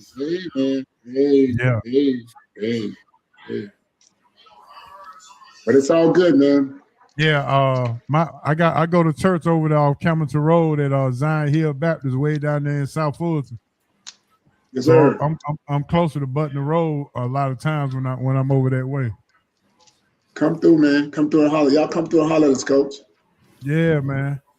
For sure, man. All right, Bo, man. We sure appreciate it, man. This was I call this an education class. I call it an education class for sure. For sure, man. So we really appreciate it. I appreciate you guys having me, man. I'm glad. Thank you, man. I appreciate y'all. Thank y'all, man. Let's get together, do some lunch or something. Yeah, Bobell, ladies and gentlemen. All right, let's do it, man. Thank y'all, man. Appreciate it, baby. We'll talk soon. Appreciate it. All right. Hey, H.O., I didn't know you went to Zion Hill. That's Aaron, Dr. Parker. Yes, that's my home church. Did you know Simon Hubbard? No, I didn't know him. Okay. There's a couple of people I know go to Zion Hill. They always talk about it. I've been there once, I think. Yeah, one time. I think it was a. They got a VP great visit by the legendary Bobell. Yes, sir. Yes, sir. Yeah, he can't Bobell is international, man. He gave us some very, very good information tonight, man. Yeah, you can't beat it with a stick right there. Can't beat it with a stick, cause. So, Coach, you'd have had 4 championships if you would have installed that Bobell system, huh? I probably had more than that. I got close to one. Yeah, that could have put me over the top back in the days. Yeah, doing some of those fundamental things. That feet work for sure. Yeah. All right, real quick, let's go ahead and jump into some baller busters and bust up because I know we was dying to get to this. I'm sure we got a whole lot of ballers and busters this week. Go ahead and put your ballers and busters in the chat so we can read them all. I'm going to go ahead and start this thing off. The Atlanta Hawks still in the game in Madison Square Garden because they needed to. And CJ McCollum, honorable mention because, and he almost choked it because he missed 2 free throws, but I'll let Coach get to that part. But the Atlanta Hawks get my baller this week, along with the Atlanta Braves, especially if they win tonight. All right, Ace, go ahead. You next. My baller is the young man out of the Delaware Marathon running who sprinted to the finish line and won the race. Thief. Now, what marathon? Joshua Jackson is his name. Showing off your shoes and your legs on social media. Oh, I ran the Dogwood Festival Mimosa 5K last weekend, Okay. and so that's my.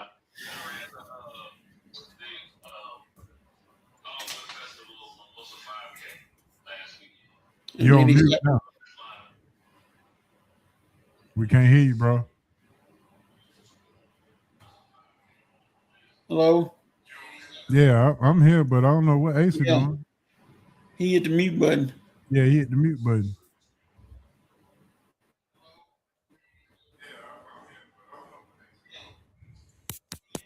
Say something. Yeah. Say something, Mason. Hello. Okay. Yeah, okay, there you go. There you go. I don't know. I don't know what I did. My apologies. I said I was saying I did the Atlanta Dogwood Festival 5K is what you're talking about, HO. And then I'll probably do another 5K. I'm gonna do the Peachtree Road Race 10K. And in October, my goal is to do the half marathon. All right, here we go. They say they jumping in the chat. VJ Escom becoming the first team to score 50 points in the postseason. Stunning. Yeah, that was a good one. Cuzzo, what up, bro? Coach K grandson. Uh-oh. Uh-oh. Yeah, great call. All right, coach, give me your baller. Kalen DeBoer for Alabama. What has he done though?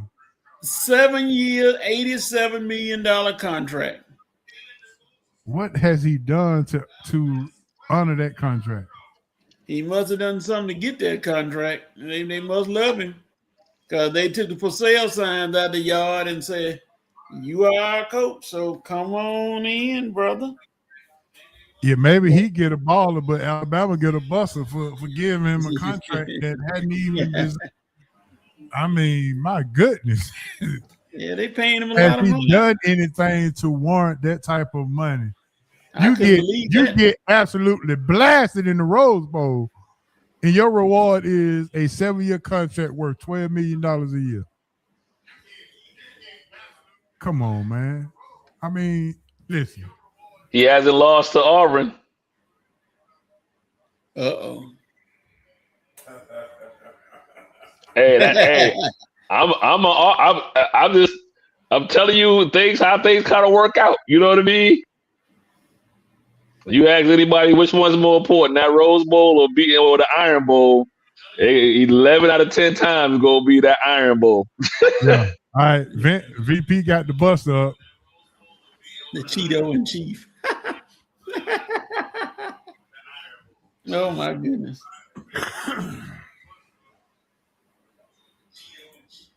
All right, let's see what VP got to say about that $12 million.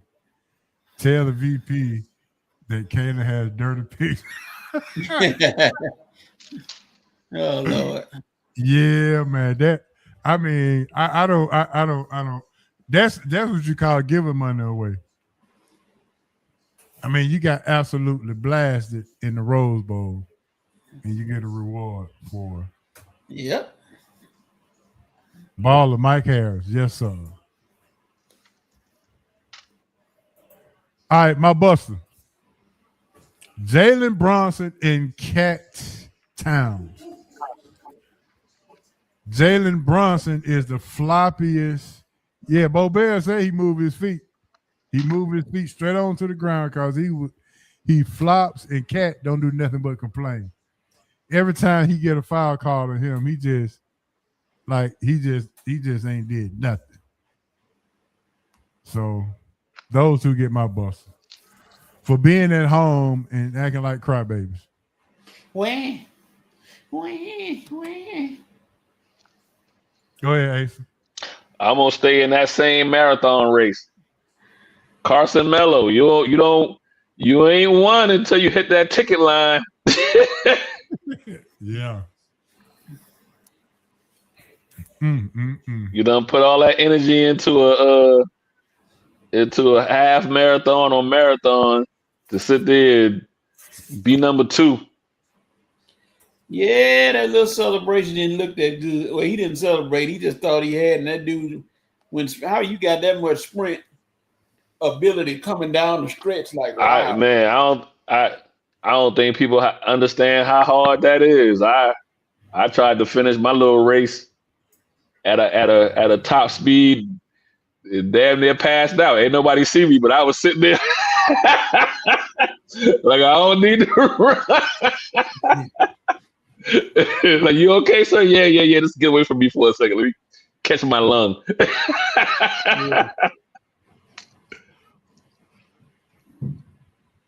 All right, Coach, what you got? My buster goes to, once again, Jerry Jones and the Dallas organization, who have said that they're not going to work with George Pickens on a long-term contract. I'm like, you have got to be kidding me. You know, I mean, the man, what else could he do other than throw the ball to himself? And he went out there and showed out. Y'all said, well, we'll give him a one-year contract and a franchise tag. It's safe to say that George Pickens will be looking for another team in 2027.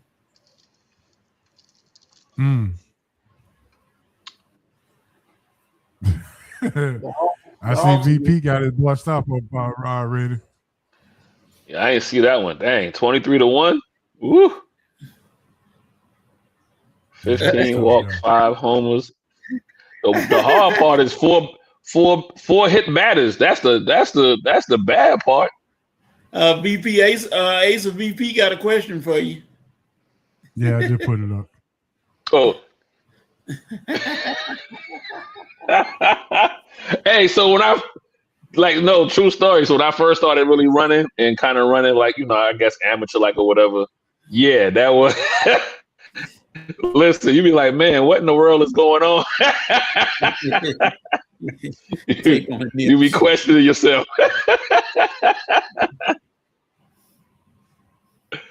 Oh man. But now I'm constantly trying to chase that runner's high.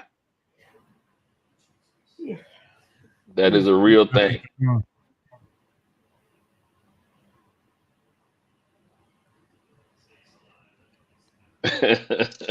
He said, tape on the nips. All right, I'm gonna have to share my boss out with y'all, so y'all bear with me on this. All right.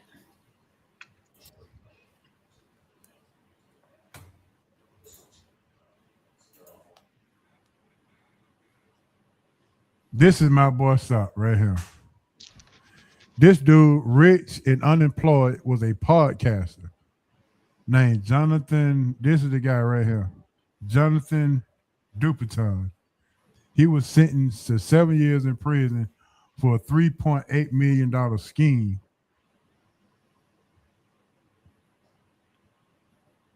And he had a podcast talking about relationships, and people was buying in. He was selling merch and everything.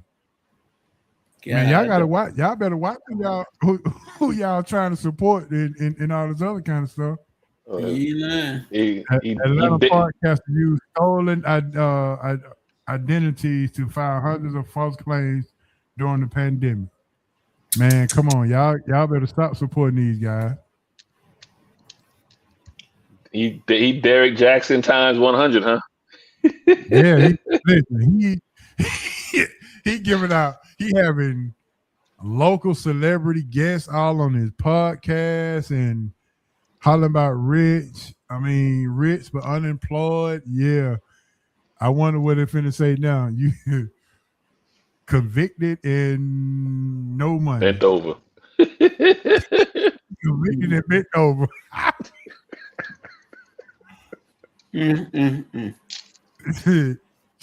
Selling cigarettes for time. Yep. That's a doggone shame. Man, come on, bro. Ain't gonna be calling everybody talking I need something on my commissary. Yeah, what VP had to say. Had to be a ninja. Yeah, that's bad. Go be out there. Put something on the commissary. Is what he gonna be asking. Take that. Take Take that. Man, that I was just when I saw that I was just too taken back. He would promote everything too. Wow. All right, Coach. With that being said, let everybody know what time it is. Since we finished with our baller buses and boy stop. Oh, I didn't give you my boy stop. Oh, go ahead. My bad. My boy stop. Did you give me your ace? Oh yeah, my boy stopped the same guy from the race who didn't finish. All right, go ahead, Coach. My boy stopped go to CJ McCollum when they asked him, is he a villain or whatever, and he said, "Oh no, I'm not a villain." CJ, stop. You are a villain. You need to start talking about he got a wife and kids and everything. 2 kids and a wife, so now he's not a villain. You just ripped the heart out of the Knicks, and now you're not a villain. Come on, you felt good after that. You wanted to talk and laugh at him, talking about, we told y'all let us back in the game. And Actually, go ahead, Coach. What's Ace? No, I was gonna say actually he might be playing reverse psychology. You know them Knicks fans, if they think you lying, they gonna even go harder. So he might be playing some reverse psychology on them. Or trying to. Well, keep that same energy when it's time to play tomorrow night. How about that? Now, when you talk about tomorrow night, I'm gonna pull one something from the great, and I bow my head when I say it. The great Maceo Hurd of the Crush, who said, and I quote, and I agree with him: "Fans for the Hawks, don't come to the game at the middle of the first quarter. Y'all should be in the seats before the game start, making all kind of noise. This is the Hawks' first playoff game, and who knows when. Y'all should be in the seats going crazy. The line need to be out the door way before the game start. People need to be getting there and be ready to go by the time they throw up the first ball. Not coming in there with the score 25-25 in the first quarter." Actually, Coach, you just reminded me something. I got an honorable mention for baller HO, the San Antonio Spurs marketing team, because them colors they had with the the aqua blue, the orange, pink, all the colors in the stands, the t-shirts, and they made everybody wear it. Got to tip your hats off to their marketing team. Yeah. It just slipped my mind. I was about to say something though.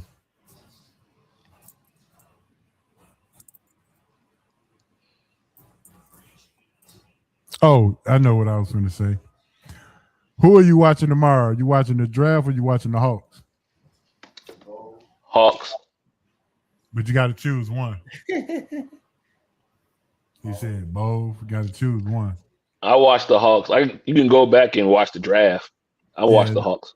The Falcons don't have no first round. So that first round pick anyway, yeah. They're not even picking to the second day. So, Coach, who you watching? Draft. I have to watch Mel Kiper give his words of wisdom and knowledge to everybody, and let them know and go off like he did when they were talking about Shedeur Sanders.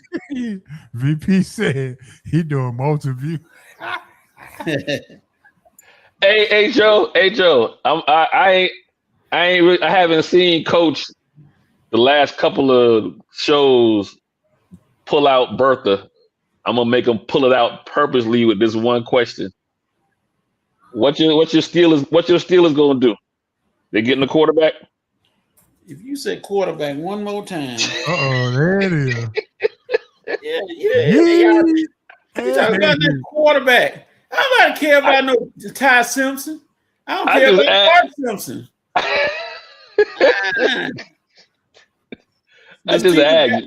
The Steelers got one quarterback to get, and that's going to be in the 6th round 5th, 6th round, and his name is Taylor Green from Arkansas. Okay. That is a project. That is a 6'6", 200+ pound project who at the camp beat everybody in the broad jump, was the fastest a quarterback running, and got unmeasurable skills. You got time to work with him. He is a project. Get him. And the only other person that I'm looking forward to being drafted is a good friend of mine. He's my so-called adopted godson, Cameron Ball, out of Arkansas. He played at Tri-Cities. I'm hoping he get drafted tomorrow by somebody, so I'll be checking on him to see if he gets picked up tomorrow.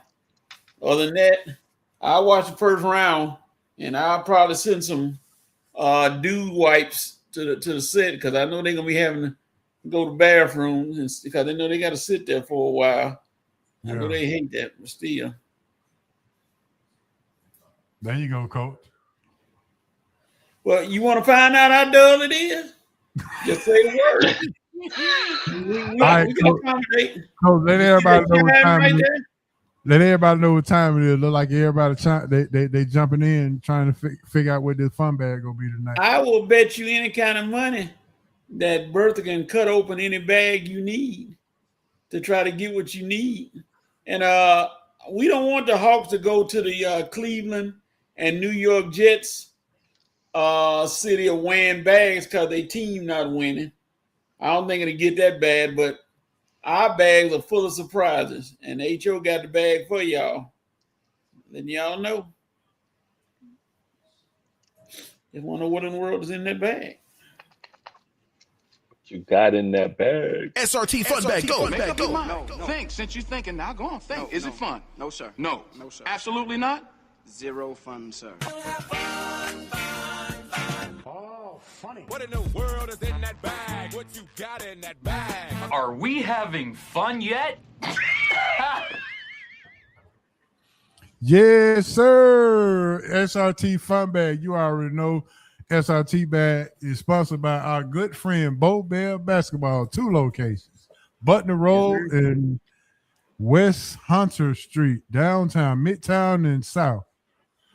Go on to CoachBoBell.com for more information where he teaches feet work. If you missed it tonight, Coach Bo Bell had a session for you talking about what the NBA game is and how he has implemented a system that runs his whole program at Bo Bell Academy. You missed it all.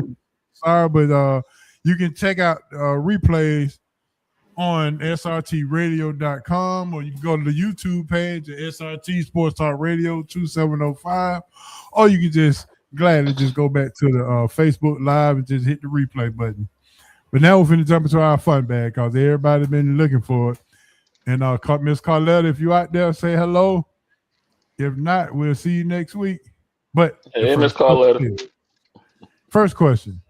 She ain't out there. You know, I always know it's a childhood question. So, in your childhood, what is one thing your parents said growing up that makes sense today? Ooh. Stay away from that stove. The one thing your parents said when you was a kid that makes so much sense today. Don't touch that hot pan, a hot plate. I mean, a skillet. It's gonna hurt. It's gonna hurt. Don't worry. Yeah, it's gonna hurt a little bit. What you got, Ace? My dad used to always say, "Hey, son, you can't serve 2 gods." That's a good one. Yep. That's somebody wide awake. Wide awake this time. Wide awake. Hey, yeah, she fell asleep before the fun bag. That's a good one, VP. All money ain't good money. Now that's a good one for sure. Ask your boy Puff Daddy. Take that. Take that. Take that. All right, second question. Which burger did you look forward to as a kid? Mickey D's Big Mac, Burger King, Whopper, or Wendy's single with cheese?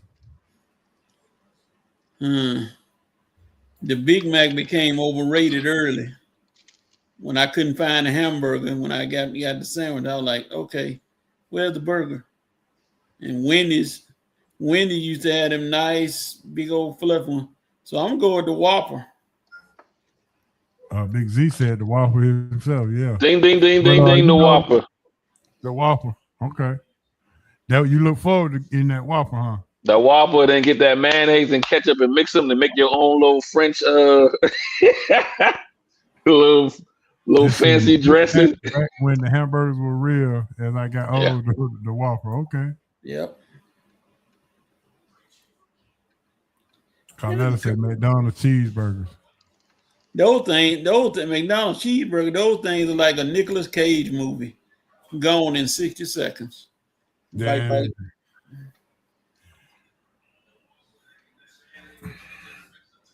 plain broil. I noticed you didn't put in. I noticed you didn't put in the house burger. Yeah. All right. What goes best under rice? That's the next question. What goes best under the rice? Under? Yeah, you put rice. Where do you put rice over? What goes? Oh, yeah. I'm a South Carolina son. Rice go by itself if you cook it right. But like red beans and rice. I about to say rice and black eyed peas, baby. Rice and black eyed peas. Yeah. What's the best way to put rice over? That's a good one right there. Put that rice over that black eyed peas. And get you some collard greens on the side. The burgers, the cheeseburgers were bigger back then.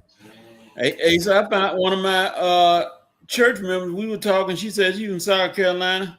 She says she know how to make that red rice. I said, watch yourself now. Oh yeah. The tomato, baby. So you gotta boil your tomato down and then put it in the jar. Put it away for a couple of months.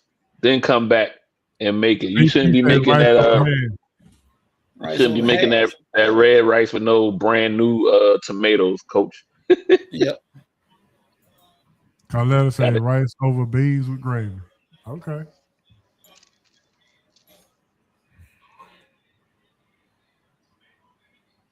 That's a tough What if you want a cheat code? You go ahead and get that tomato paste and put it in there. You can make the rice that way real quick too. The red rice real quick. That's a tough call, HO, because I eat rice every day if I could. Yeah. What about rice over the great meal?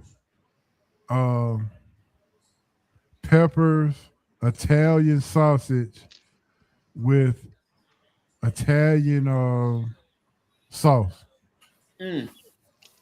Boy. We got to put a stop on these food questions because now I don't afford to eat this time of night. I'm trying not to, but VP, I mean, HO, you trying to put the hurt on her, brother. All right, we'll go to the next question then. I got a jerk bowl on the stove right now. Watch yourself. I'm not sure how well this go over, but name a gospel and a rap artist that you would love for them to make a song together.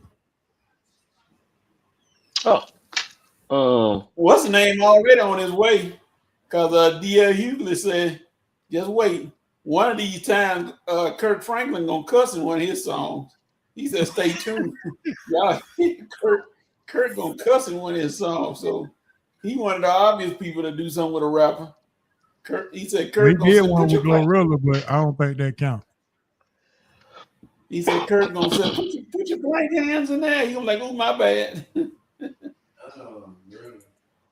said, what's the name? Big Z said cube steak with gravy over rice. God. Oh, yeah. That's a good one. That's a good one, VP. Ty Tribbett and Kendrick Lamar. That'll be hot right there. That would be hot. I know the new one. Like I said, Kirk Franklin and Common. That'd be a different kind of song. Already done. Project Pack and D1.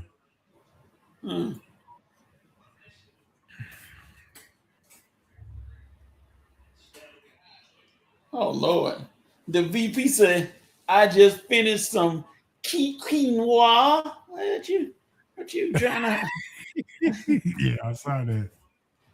Some quinoa. What you trying to? Shirley Caesar and LL. Golly. Woo. that one would go off the charts.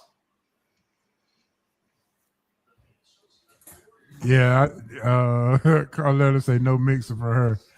You can't bring that in. Well, we already know, Carletta, because what you used to listen to would never mix with the Lord. So, Lil' Kim. That's a good one. That's a good one. Yeah, that's a good one. No.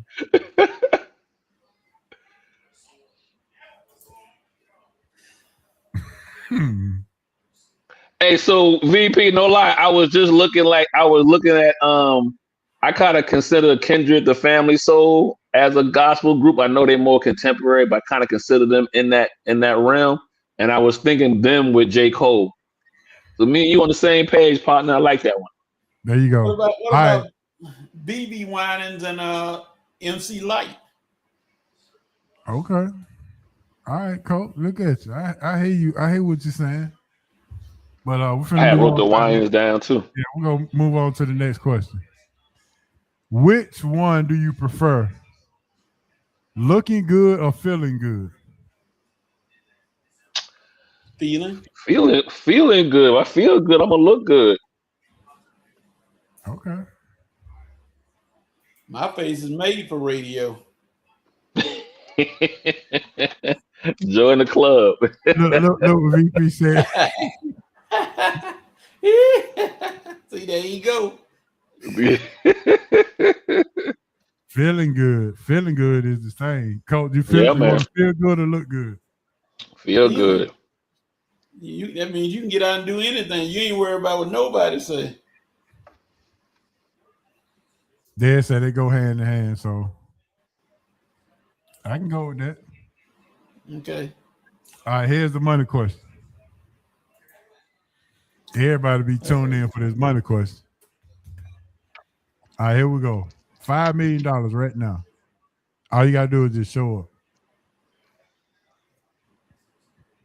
$10 million, but for 6 months you got to start a project and finish it. That's something that you have been, but that God been trying to tell you to do, but you hadn't done it yet. So start a project, finish it, and after you finish it, you get the $10 million. Or $100 million in 12 months, but you got to go 12 months with no cursing, no soda, no fried food. Go to church or Bible study for at least once a week, and you got to lose at least 50 pounds. What was the first one again? It's $5 million for what? Just showing up. That's it. Just showing up to whatever it is. Yeah, just show up and you get $5 million. But you don't know what you're showing up to. No, you ain't got to do nothing. Just show up. Oh, just give me the $5 million. So you don't want no. You don't, just give you the $5 million, huh? Give me the $5 million. All right. So no 10 million, no 100 million. Give me the $5 million. You say just show up. I thought I was like, got to be a catch to it. Like I'm showing up, but I don't know what's gonna happen. Just show up. Just show up. Yeah, just show up. Oh yeah, $5 million. Thank you. Appreciate you. You don't want to work for nothing. $5 million. Thank you.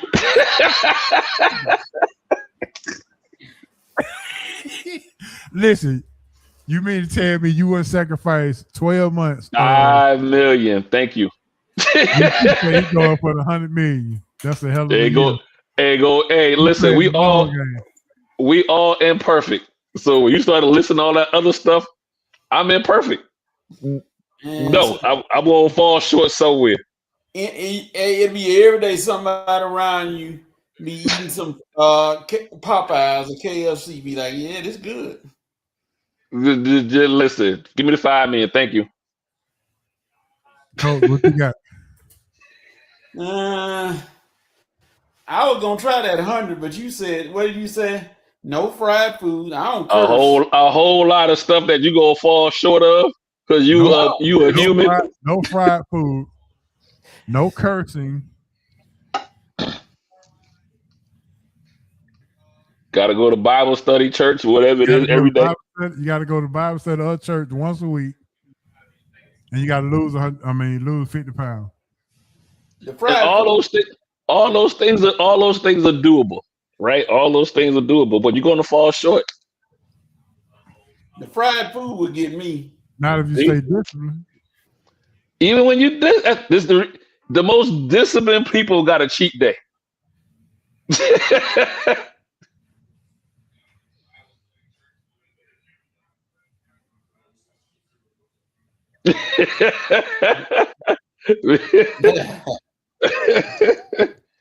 Just give me the 5 million. I appreciate you. Give me the 5 million.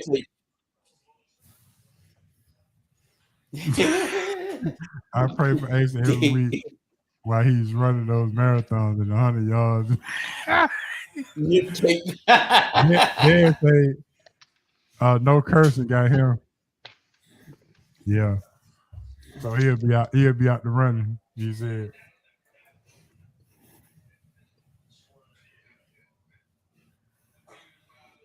Yeah. Cause listen, coach, cause some of that stuff I do now, I haven't had a soda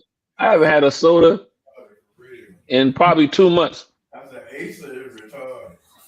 But but every once in a while I'm gonna get me a little root beer or something. I'm gonna see a small can. I'm gonna get me, You can't sacrifice for 100 million when you can. Once you get it, you can buy 100 root beers. I can buy 100 root beers for 5 million too. Yeah. But you got 365 days to go. I ain't gonna lie. I know what to do with that 5 million. I'm good.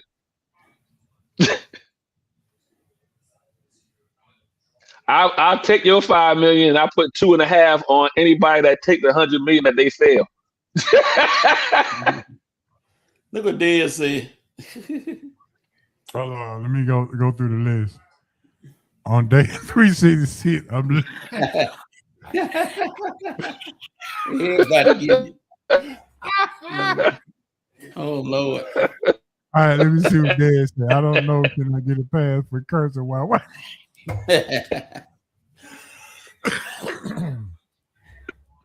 Those are the ninjas that Dads were talking about, I guess. Yeah. All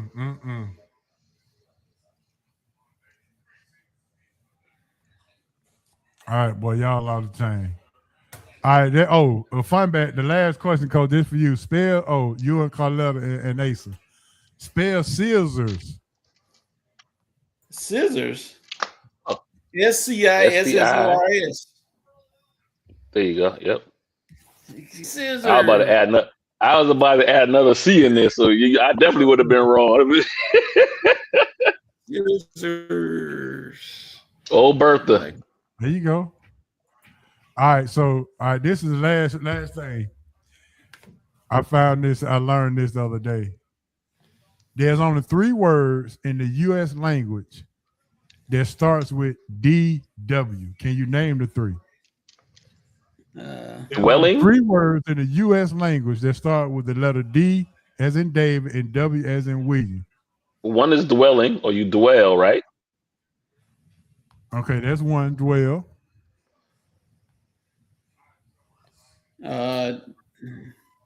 Dwight Howard. Not a person's name. DW. So dwell. Dwarf. That's 2. Yep.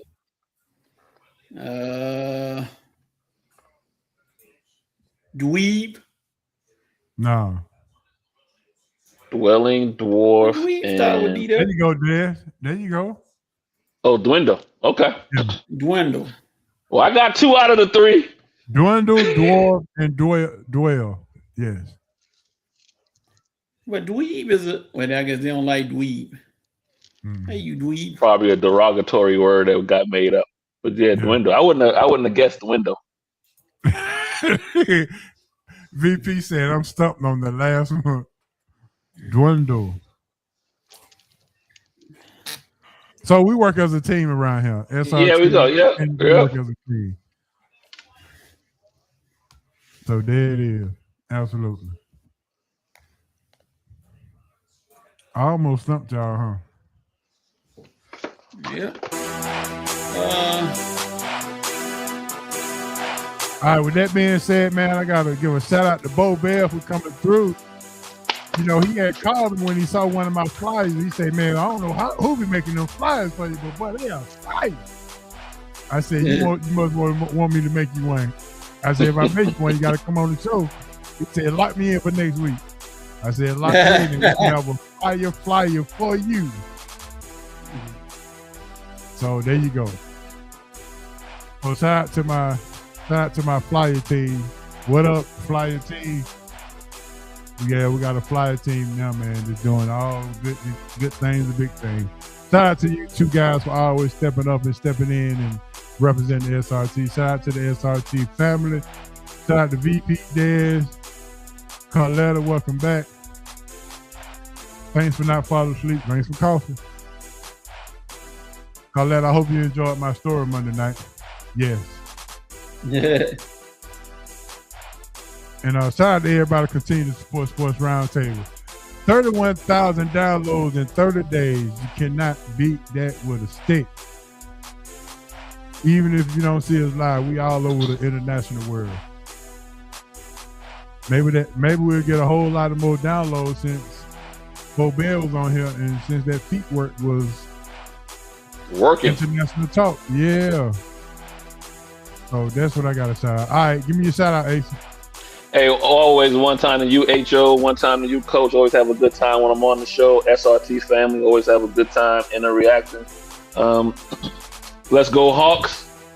It's been a good couple of weeks in Atlanta sports.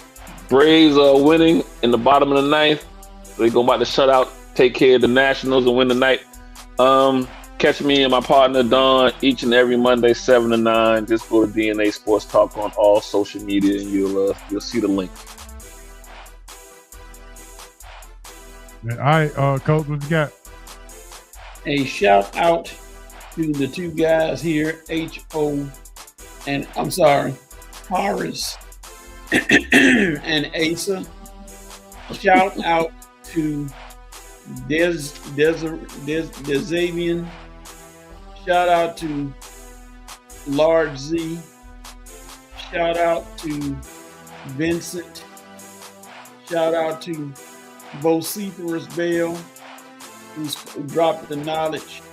Shout out to everybody who commented tonight. See you all Saturday at 10:30 on the Red Rail Sports Show, because I'm gonna launch out against those people who launched out against all the crooks. Stay tuned. I got some for all y'all. We talked about her. We'll see what happened then. Oh yeah, Bob. There it is. With that being said, make sure you play your Powerball numbers and Coach gonna let us say you wow. You know how we do it. R.I.P. Moms and Pops and R.I.P. B. Steve. For myself, Coach, Asa, my main man Hancock, D-Will, Bo Bell, Deshaun Tate, Bob Blackcastle, and all of the people who are associated with SRT and all of the SRT listeners. This is SRT. We'll holler at y'all next week. We out of here. Peace. Y'all have a great week.